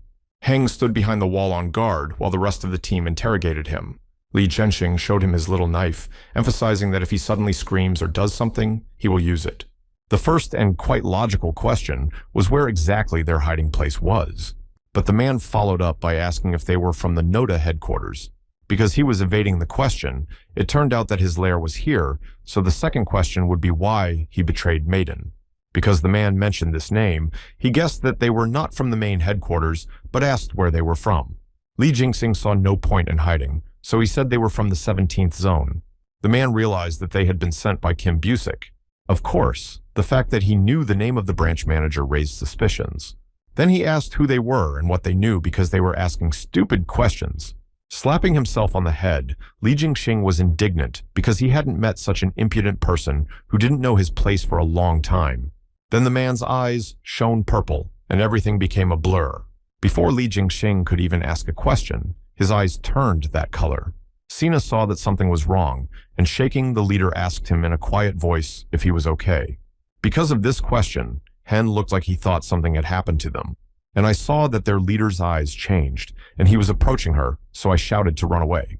Since she did not understand the situation, she turned her head back and felt the knife enter her stomach. Heng explained that he did not see it because he was protecting the entrance, and when he turned around, he saw the leader's eyes. They looked lifeless and unfocused, and they also gave off a strange glow. Sanvu focused on what he meant by the strange glow he saw. When I answered yes, I meant exactly that, and a strange feeling appeared that I hadn't had before. It was confusing that he didn't even manage to see Li Jingxing attack him. Only thanks to good reflexes did he manage to put up a block and stop the kick. However, the head was not going to stop. He struck the floor with his sword, which caused a wave to go out and throw Hen away. He then shouted at him in the hope that it would come to that if he continued to behave like this, he would have to fight seriously. And yet he took 2 swords from his back, released his strength, and took a position. Although I knew perfectly well that if the leader used cores in the battle, he would not have a chance, but he would definitely not lose in technology. I decided to try to attack and jumped up to the top to attack the leader from the ceiling. Although Li Jingxing was not himself, he remained as strong as ever. He managed not only to block the shot from the top, but also to take the initiative into his own hands and attack. Despite the reinforcements, Heng held on with all his might when the leader put pressure on him. Then I realized that I was wrong when I decided that he would be slow because of mind control. Grabbing the swords well, he pulled them forward and threw them aside. Then he shifted his weight to his left leg to swing his right leg hard for a punch. But he managed to intercept it, grabbed hold of it tightly, and lifted him into the air. He threw him into the wall, which collapsed on impact, and Hen flew out into the street. As soon as he stood up, he saw Li Jingxing come to the edge and look at him. As soon as he was about to step down, Sina came up and grabbed the leader's hand, begging him to come to his senses. Lifeless eyes looked at her while a hand raised a sword above her head. Suddenly, a voice behind me ordered me to stop, and the leader's hand froze. The man said that healers were very rare, so we had to capture her. Sina looked at him in disbelief when he managed to get rid of the rope. But because the leader hit her neck, she lost consciousness and fell into his arms. The man walked to the edge of the hole and looked at the circle and saw that there was no other one. After this story, Aaron was disappointed because his comrades were brainwashed and kidnapped, and he just ran away. Sanwoo said that he was wrong because Hyun did a great job of escaping from the puppeteer, just as he would have done if he had been taken over as well. The goal of people with psychopathic abilities is to take control of people. The guy immediately had a logical question about what the commander would do now, what he heard, and what he thought. Aaron expressed that the head of that team pissed him off, but he helped them with their training, and they felt like they were the only team with them. Sunwoo again remarked that he was wrong, as the guide should put the safety of his team first. In order to save a colleague who is in danger, according to him, others would have to be put in danger, so there would be no one left in his team. After this little lesson, he expressed his opinion that he also believes they should save Code Blue. Both the leader Jensen and the hunter Sina are talented meta people, and if they are both under control, they will become a serious threat in the future. Even though they came to the same conclusion, he should foresee all the consequences and think ahead, which is exactly what a good guide should be. In any case, they should not be invited to officially support them, as this would be highly likely to reveal the existence of covert teams. He ordered Aaron to get ready and brief Minya as they would be leaving tomorrow at dawn. He himself recalled a conversation with the manager because he told him it was up to him to act, whether to keep the hidden team secret or to endanger his team members. The next morning, they went out, and Hen led them to that abandoned place. On the way, he noticed that Aaron was carrying a strange box on his back, so he asked what it was. To which he smiled and boasted that it was hard to get it, and everyone will know later when they see it. Walking behind, Sunwoo was covering the rear and looked worried all the way, as he recalled training with Li Jingxing when he tried to teach him his techniques. However, he was annoyed that after making many attempts, nothing came of it. Li Jingxing realized that it was not just encouragement to not give up and try again. For an illustrative example, I decided to show it to Sensik and shouted out the Moonlight Sword. The energy strike went straight through the square stone, leaving a smooth cut. Sonwoo called it incredible, and Lee Jensing smiled and asked if he knew what the difference was. But he replied that he did not, except for shouting out inane attack commands. He immediately laughed because that was not the only thing he could see after such a steep blow. Sonwoo interrupted him because they don't really need to shout out every time. After all, they're not in a game or a manhwa about the post-apocalypse. Lee Zhenxing pointed his finger to draw attention to himself and asked if he had heard anything about verbal commands. For battles with high-ranking demonic beasts, you need to think of the core as an extension of your body. But in emergency situations, it is almost impossible to feel the movement of the core and use its energy correctly. That's why you first need to decide on the method of using the kernel and only then give this method a name. And every time you use the skill, you need to shout out this name, and after many repetitions, you will instinctively start shouting out the names of attacks. To begin with, if you can't do it out loud, you can try to name the process of using the sword in your head, then you need to swing the sword while shouting Svensik. Sonwoo agreed to this alternative and closed his eyes to feel the flow of the core. Channeling the energy into the sword, he swung it while shouting Svensik, the crescent sword. The energy flew into the second part of the column that remained after Jensen's attack, and then there was a laugh. The leader was laughing because he couldn't hear him, and it was clear why he had been reluctant to do this for so long. After calming down, he clapped me on the shoulder and praised me for doing a great job. Experienced people said that if you connect your skills in your head, teams will appear by themselves. Although I did not reach this level myself, looking at him, I could think that I might be able to reach it. Sonwoo concluded that having spent years collecting information as a guide, he learned a lot from Li Jingxing in just a week.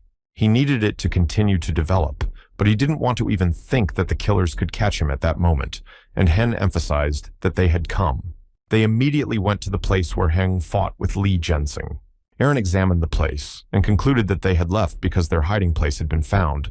Poking with a stick at the hymn, Hen complained that the footprints were like finding them, but not specific.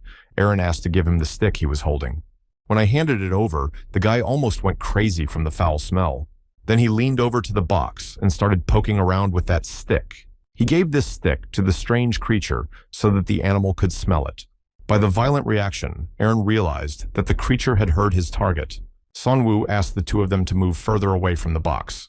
Gathering the energy in my fingers, I snapped them and it flew into the box. The box collapsed and a small rat-like animal froze in place. Hen was afraid, and Aaron warned him that he shouldn't do anything, that it was just a 20th ranked striped rat, and that he shouldn't be so scared.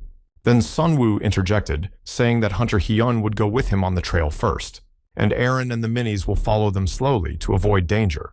The rat suddenly spun around and started running fast in some direction. Sonwoo realized that the animal had smelled the trail and rushed to catch up with it because it could not be lost. Despite their small size, the two of them struggled to keep up with her. The rat stopped in front of the entrance to one of the buildings to sniff out the right trail, indicating that they had arrived. At first glance, it was too quiet, and Hen even thought they had found the wrong place. But Sonwoo did not support this because he knew that a black-striped rat never loses its prey. This demonic beast is also used for tracking because it has an incredible sense of smell. Hen then assumed that the enemies had heard them and were hiding, so they decided to split up here so quietly. Sonwoo went to the entrance that was on the side of the building, entering through one hole and looking around. Once inside, he moved carefully, trying not to make noise and taking his time, until I heard Hen's voice shouting his name very loudly, and then I ran to him as fast as I could. When I ran to him, I was frozen by the picture before his eyes. A group of people were lying around the room, looking like they were fighting a demon. Sonwoo moved cautiously between the remains of the people, looking around. He turned his head to Hen and said that the chairman and Sina were not among them. I also asked him if he could confirm that these were the same people who were killed in the uprising. I confirmed with full confidence because I remembered their characteristics from the photo at the briefing. Sonva wondered if he had met the puppeteer before, if his body was among the others. It was hard to answer because they seemed to have been attacked and torn apart by a demonic beast, but I'm sure that there is no puppeteer here. Sonvu determined that it was not an animal attack because the footprints were too clean and they had acted without a doubt with first-class skills. Hen asked who could have done this, and he told him that he didn't know for sure, but that the target was most likely a high-ranking person. And they also need to be more careful not to be in the shoes of these people. Sanwoo saw that he was looking for something and asked him about it. Hyun explained that he was looking for a blonde among the dead. Since being honest, along with the task of hunting down the killers, the branch manager assigned something else. If during the task they find a target person named Lexi, they need to bring her alive. But because of the puppeteer, I didn't see the point in telling them about it.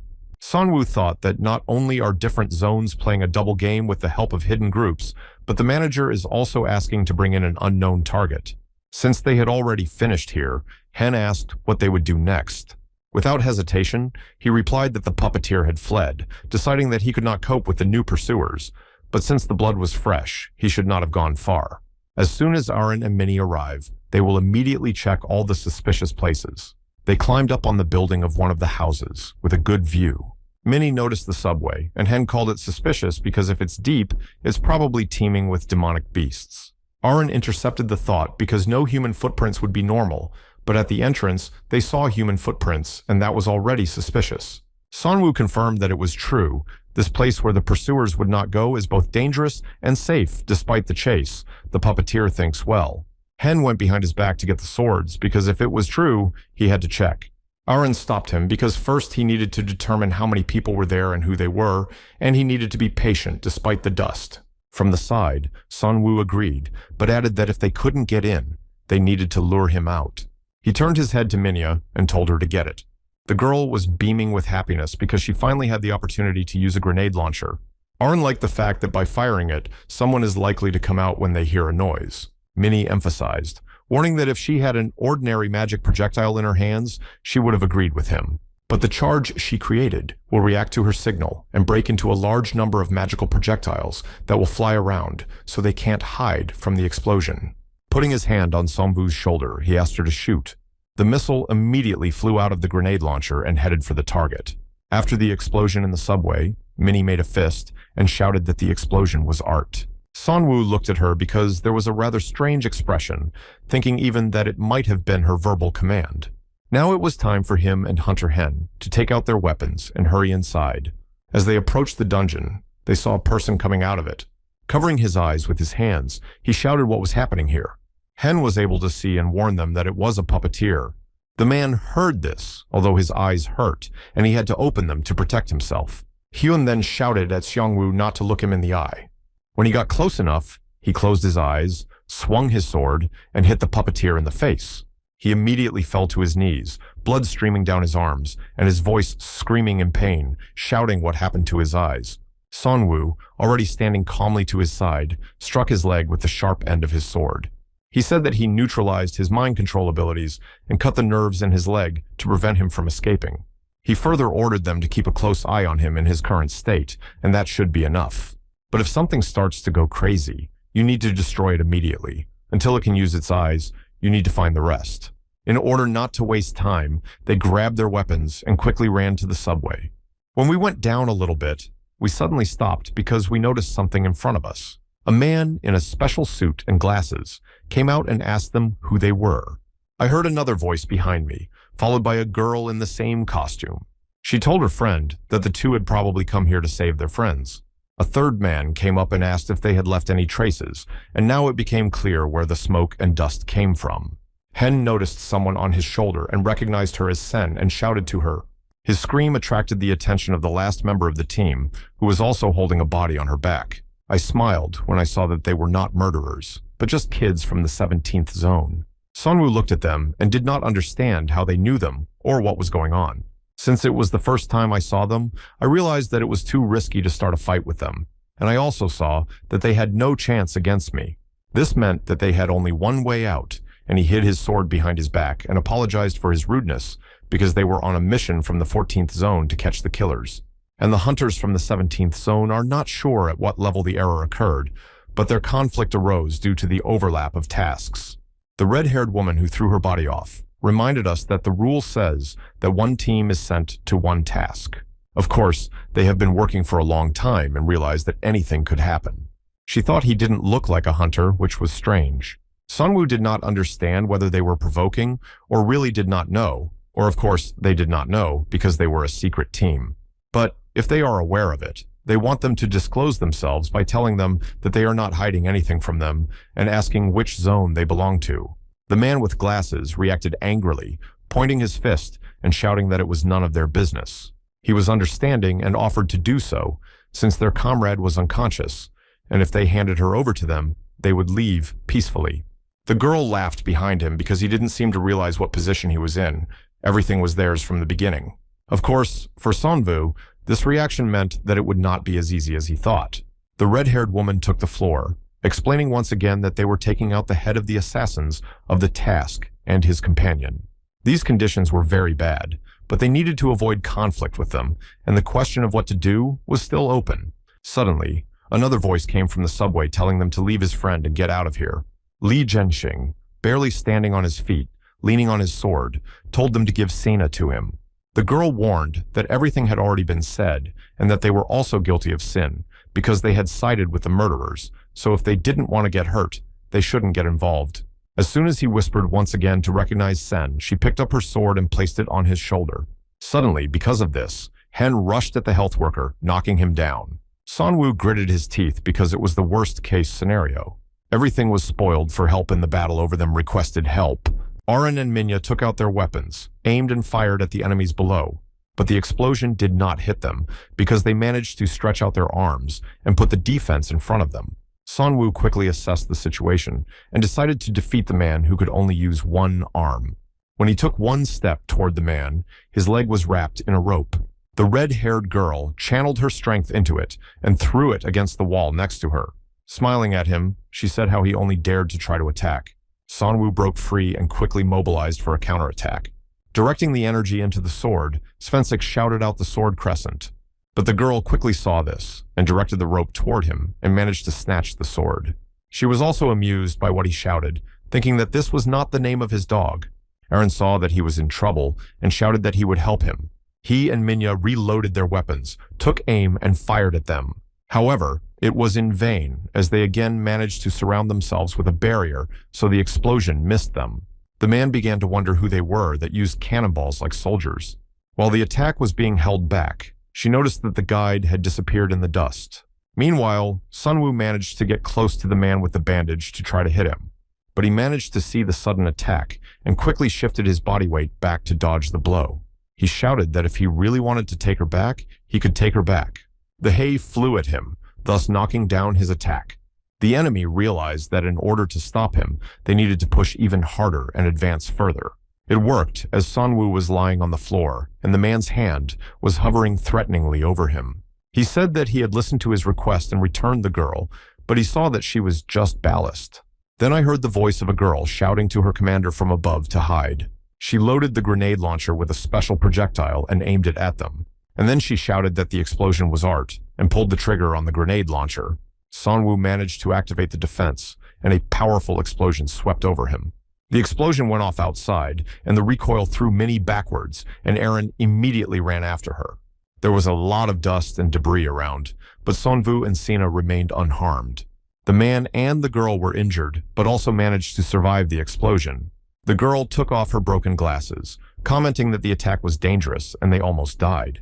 Sonwoo was stunned and opened his mouth when he saw who the girl was. She straightened up, smiled, and greeted him, calling him a guide. It was the rude woman with red hair who was the wife of the hunter Kang Hyun-soo. She noticed his reaction because it appeared that he recognized her only now. The girl put up the defense in time as she saw that shells were flying at them again. She asked the children to stop shooting at them, wiping away the dust with her hand. But when the dust settled, they saw that Sonwoo and the girl's body had disappeared. He ran up the stairs, asking himself what was happening and why Shin Young-ha was with them. But he stopped himself right away because he changed his mind and didn't want to know. He just wanted them to stop harassing him.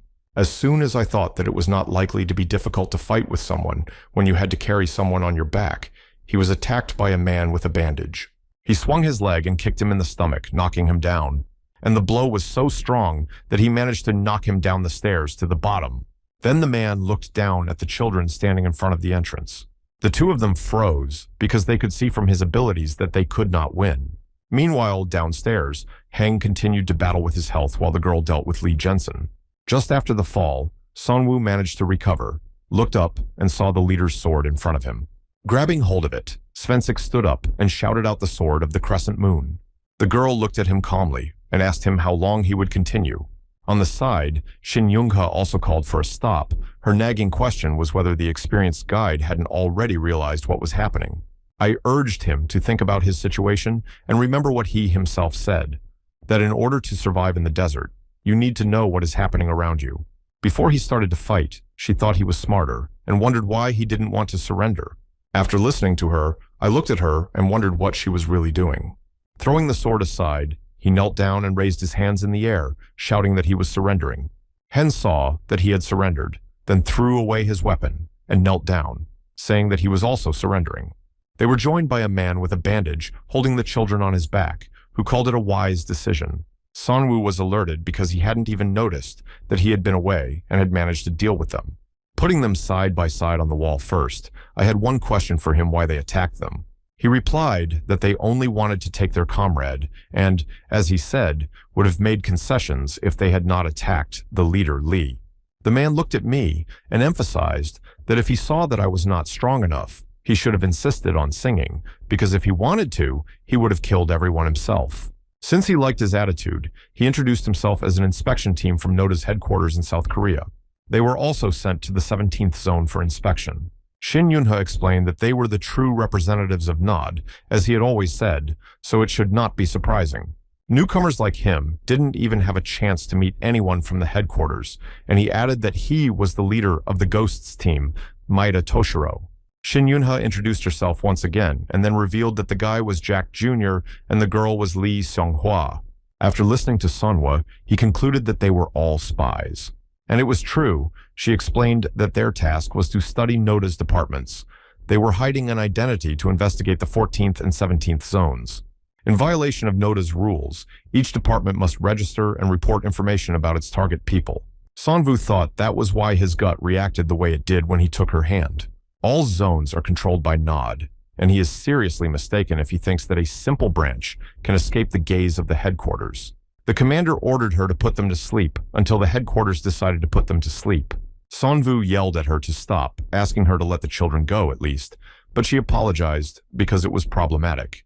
Instead, she promised him that they would be safe and well treated. She told him not to worry and to go to sleep. Then he fell to the ground, closed his eyes, and instantly fell asleep. When he was sleeping, he dreamt that he was talking to Lee Jensing to stop him from believing NOD. Because they select talented children from the desert and train them, and then demand that they drive out all the monsters, this was part of NOD's plan. Sonvu understood them with one exception. Belkist, who needs to be dealt with separately, and with his current strength, he can kill all the monsters. Then Li Jingjing explained that the organization believes that in dangerous conditions, more people will wake up, so they do not turn the desert into safe zones like cities. They do all this on purpose and then take these children and train them systematically. But if they continue to do this and hope that they can win in this way, everyone will die. Then the dream switched to where little Sonvu was hidden behind a pile of stone at night. It was then that a man came up and asked if he was Sonvu. He opened his mouth in surprise because he knew his name and even called him Dad. But the man said that his name was not his father, but Kim Busik, and that it took him some time to find him. Then he told me to follow him because he would make him the best guide in NOD. Since he had a long way to go, he extended his hand and offered to walk it together and reach heights that NOD had never dreamed of. Sonva was moved to a room where he lay on the floor, bound hand and foot. When he woke up and saw the man in front of him, he apologized for leaving him in that state for so long. With one eye open, he looked at the man and did not understand who he was or where he was. The man smiled and apologized again, as it was a bit much to say, and introduced himself as Risky Lee, the interim chief of staff of NODA. Although this is not the most comfortable place, he asked me to understand. Sonva wondered what their plans were, and if they were already aiming to interrupt them, because he knew that NOD was punishing those who were against them, or why he was wearing a collar with a nuclear bomb around his neck. Everything was right. The man saw that he was a really experienced guide and said that this approach was necessary to maintain order in the desert. However, if you look at all the details, you might find yourself with a knight on a chessboard, and the problem was not the pure intention of the person moving the pieces. According to him, Sunwoo realized that the branch manager would be punished, and he said that he had already been punished. The crime of creating personal combat groups by secretly recruiting meta people is not a light offense, so they finished clearing the zones. Sonvu was not worried about them destroying everyone from the 17th and 14th zones. Risky Lee turned a blind eye as he was not sure it was the jurisdiction of another department. If they suffered severe punishment, they may not have survived, but let's hope that's not the case. His situation was not simple, and his crimes were quite serious because he joined the anti-Novak forces of his own free will. Despite this, Li Jingxin was fired 4 days ago. Perhaps they did not see the point in this because they released him despite his serious crimes. But the reason for the decision is that in the current state, the desert will sooner or later destroy him, and the headquarters does not have time to judge someone who has lost his awakened ability. Sonva even asked him again, and the man explained that the recovery was quite difficult because the puppeteer had been brainwashing him for quite a long time. It was hard to wrap my head around this information because how is it possible to have a manager and a team leader at the same time? Risky Lee went on to say that there was a reason he came to see him, despite the fact that he was an interim. From the very beginning, he held the position of instructor at the Noda Training Center, so I'm sure he got the idea. After the conversation, Sonva was released, handing the weapon back because of the darkness.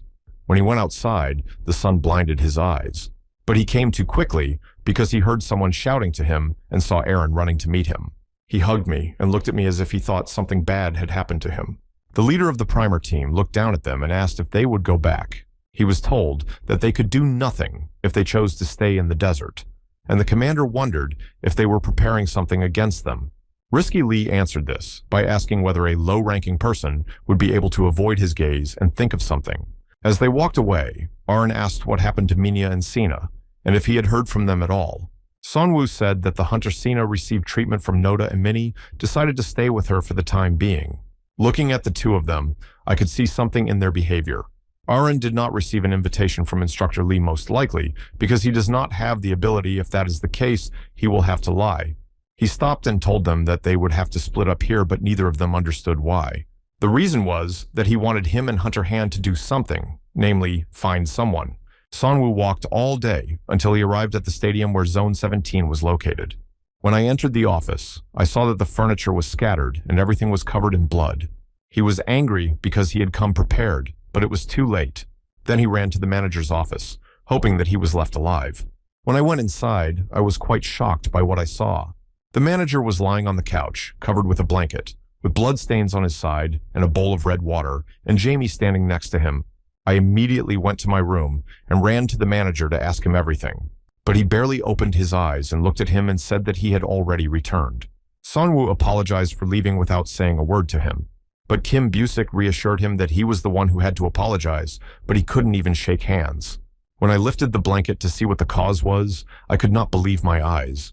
Jamie immediately turned her head in Sunwoo's direction, outraged that those bastards from Noda could do this to him. The manager was calm and explained that he had paid the price for going up against a huge organization. Sonwoo could not stand it any longer because if it was not already worth cutting off his arms and legs for this reason. Kim Busick said that this is not such a big price to pay because so many people were killed in an attempt to save this modest existence that we should feel pity for that. Sonwoo openly asked the branch manager how he was not able to predict the future. Why did he then create a secret team and go against Nod? These words about predicting the future made me tell him something before it was too late. He turned his head to Jamie and asked her if she could leave them for a while. When she came out, he asked him to listen carefully to what he had to say. Because his ability has nothing to do with foreseeing the future, it's really about his memory. But it's not just an improved memory, it's the reason why he remembers things that others don't. Humanity is already extinct. Sonwoo stopped him immediately as he did not understand what he was talking about. Kim Busick continued that he does not mean that this world is just a dream and they are just spirits, or rather that somehow humanity has already died out. Sonwoo asked him to wait in confusion, as he was supposed to be a branch manager, and he said that it was an experience from his past life, his ability to remember everything that happened to him in his past lives. Then everything started to fall into place for Sonwoo when the manager said that he had finally woken up.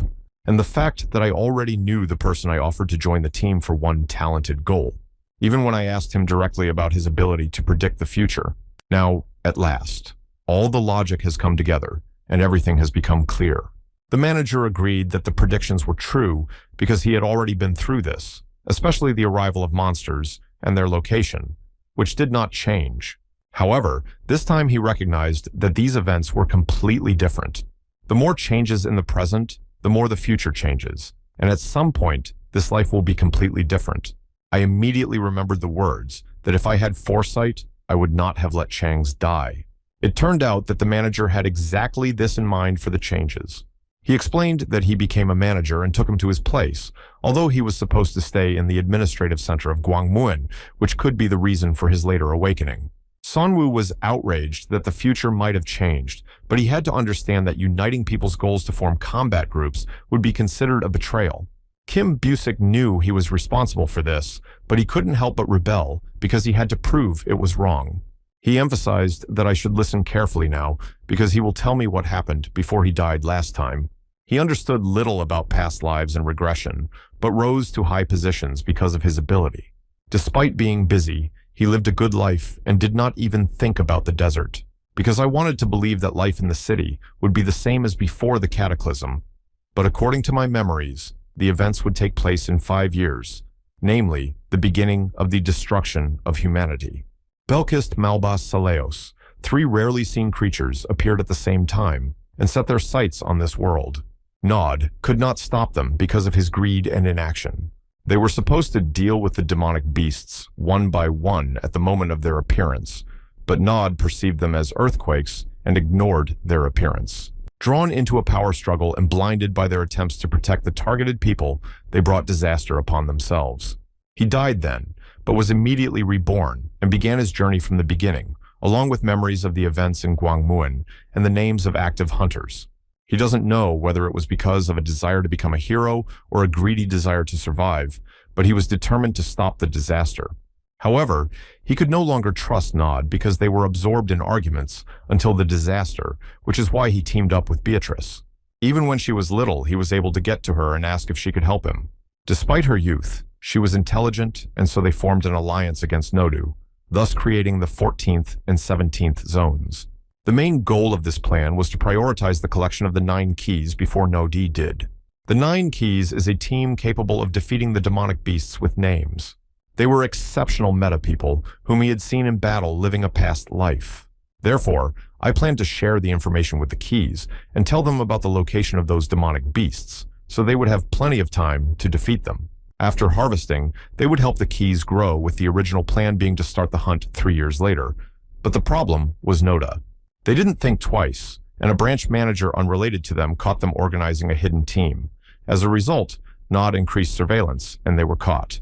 Recently, we found one of Lexi's keys and entrusted its development to the 14th zone.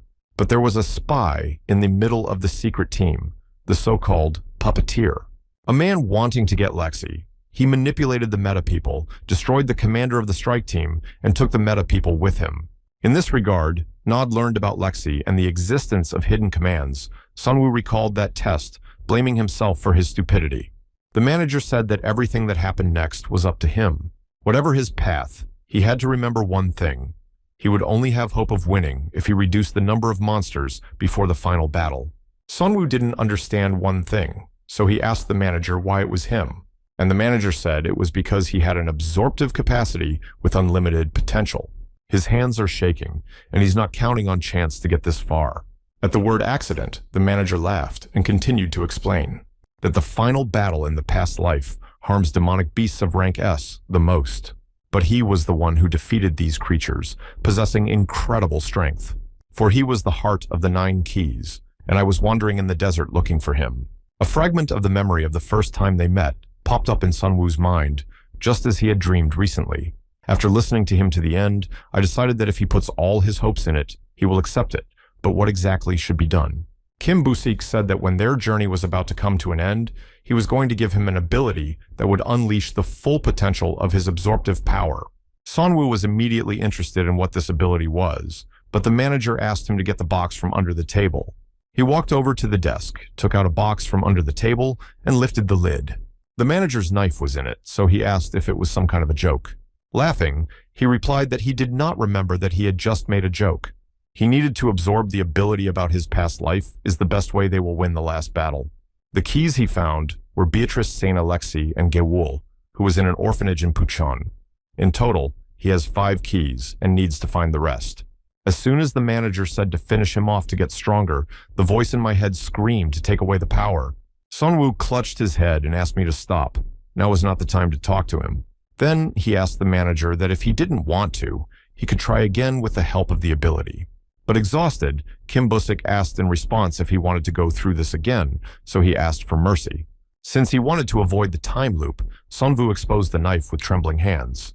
I remembered how the manager made a sign when he first created the zone, how he used to run up to him as a little boy to brag about new skills or things, and he never turned away, smiling and encouraging him. When the knife was over his head, Sunwoo thanked Kim Busik for everything, and he closed his eyes and asked Sunwoo to take care of him. After he made his last request, the knife fell to the floor with blood on it. Sunwoo also fell to his knees because he had to step over himself to do it. And then the energy enveloped him, the tension went through his body, and the power passed to him. Then I felt that memories began to come to my mind, and they were from the manager's past life. But then he abruptly caught himself thinking that these were also memories from his past life. He lost consciousness from overloading his head with thoughts and fell to the floor. As soon as I came to, I sat down and froze in place, looking ahead. I didn't know whether he was in the Gwangmuin office or not, and remembered that this was a past life, so it must be in a branch office. Due to the fact that his memory was lost, he did not understand whether he was Kim Busik or Kim Seong-woo. But when I saw the body on the couch, and that it was a branch manager, my mind slowly fell into place. He raised his hands and realized like a bolt of lightning that he was Kim Seong-woo. He could barely hold back his tears as he looked at Kim Busik because he was too dear to him. Who knew that he was going to meet an unknown future with such painful memories in his head? The voice told him that it apologized for putting this on his shoulders and creating a sin against him. Sunwoo turned his head around the room because it was the manager's voice. But looking at the body, I realized that these were memories of strong emotions in the last moments of life. It would not be until the very end that he would be annoyed by its place in his memories, and he was honestly afraid that he would no longer be himself. But he will do his best because he was the one who made the right choice. Before leaving, he bowed in front of the manager as a sign of respect. Looking for Jamie, he went outside because it seemed to have fallen through the ground. But there, I saw a group of people catching her and holding her hostage. She said that these people suddenly wanted to meet with the manager. And then I heard a familiar voice, Kang Hensu, come out of the crowd and ask how he was doing. Sunwoo was in no mood to ask the hunter angrily what it all meant. He wondered where all the formalities had gone from their conversation. But this time, I was going to let it go because I was so busy, so I decided to get straight to the point and offered to work with them. Because I knew that Kim Busik was finished, and I also knew that he had been named as a traitor to Nod. So they decided to take control of the 17th zone and offer Nod a deal. After Kim Busik's suspension, he will make a new exchange center here. If they want to survive in the desert, they need a good guide. Sunwoo replied that his dreams sounded unbelievable and unrealistic. Why would Nodu return something that had already been thrown away? These words hit where they should and made him angry, and he admitted that he was right and seemed unwilling to accept his offer. He offered to return the hostage if he helped defeat Kim Busik. Sunwoo praised her for doing a good job and told her to hide inside so she wouldn't get hurt. Kang Hensu said that if you look at it that way, he is ready to cooperate. And I really didn't think I was a fool to go to Nod empty-handed. Then his people took him out and put something covered with a cloth near him. People started to lift up a man, Kang Hensu, who shouted to take a good look. It was his ace, which he had to give to Nod as a good deal. Sunwoo was stunned when he saw the leader Li Jingxing tied up on the cross. Kang Hyunsu thought that he did not know this man because he was kept secret, and at first he was worried because he was a high-ranking officer, but they easily caught him. Since he was part of the main headquarters and turned against it, he became the worst offender. Sunwoo interrupted the hunter by laughing at him loudly and non-stop. He did not understand his reaction, why he was laughing, or whether he had gone crazy. After calming down, he said that neither the manager nor Lee Jensen were valuable to Nod, as Nod had already punished them. Kang Hensu bugged his eyes and asked how he knew about it. But his question was ignored. Sunwoo screamed as the hunters put their lives on the line in an attempt to save the center. They did disgusting things. Because of these words, he quickly grabbed Sonva by the jacket and shouted that he had forgotten his place. But suddenly the branch manager whispered, "Your sins are too deep if you hid this from him." I always thought that he could only absorb the abilities of those he destroyed, but it seems that this was not the case. Kang Hensu did not understand what was happening, why he was saying all these strange things. Sonwoo said that it was an accident, as it was a memory from his past life that popped up in his head. He grabbed his hands and said, "Thank you for lunch." The power surrounded him as if in the same way when he absorbed people's abilities. Kang Hensu also lit up, raised his head up, and screamed in pain. The two of them stood facing each other, Sonwoo absorbing the hunter's strength into himself. He pushed him away, covered in sweat, held his hand and asked what it was. Sonwoo honestly replied that it was nothing special, just a 15th ranked upgrade. He drew his sword because he realized that such tricks had awakened him, but he would show him how terrible the 15th ranked reinforcement was. Suddenly, the sword pulled him down, and he fell to the ground with a thud. I looked at him frightened, not knowing what the hell was going on, as I have to do every day. In order not to be confused, Sonwoo said that he had lost his ability and was sure that it was difficult to lift the sword without reinforcement. The man stubbornly stood his ground, screamed, grabbed his sword with both hands and raised it above him. Suddenly, you could even see the muscle in his arm crack along with the joints. Sonwoo attacked him, calling him a fool, because how could he not feel their pain? The punch of his right fist hit the hunter's jaw with such force that he was thrown. Falling down beside their men, they could not believe that the guide had managed to hit their boss like that. In revenge, they attacked Sonva while he was standing with his back to them. Their boss has already been defeated, but they still don't understand the situation and try to capture him.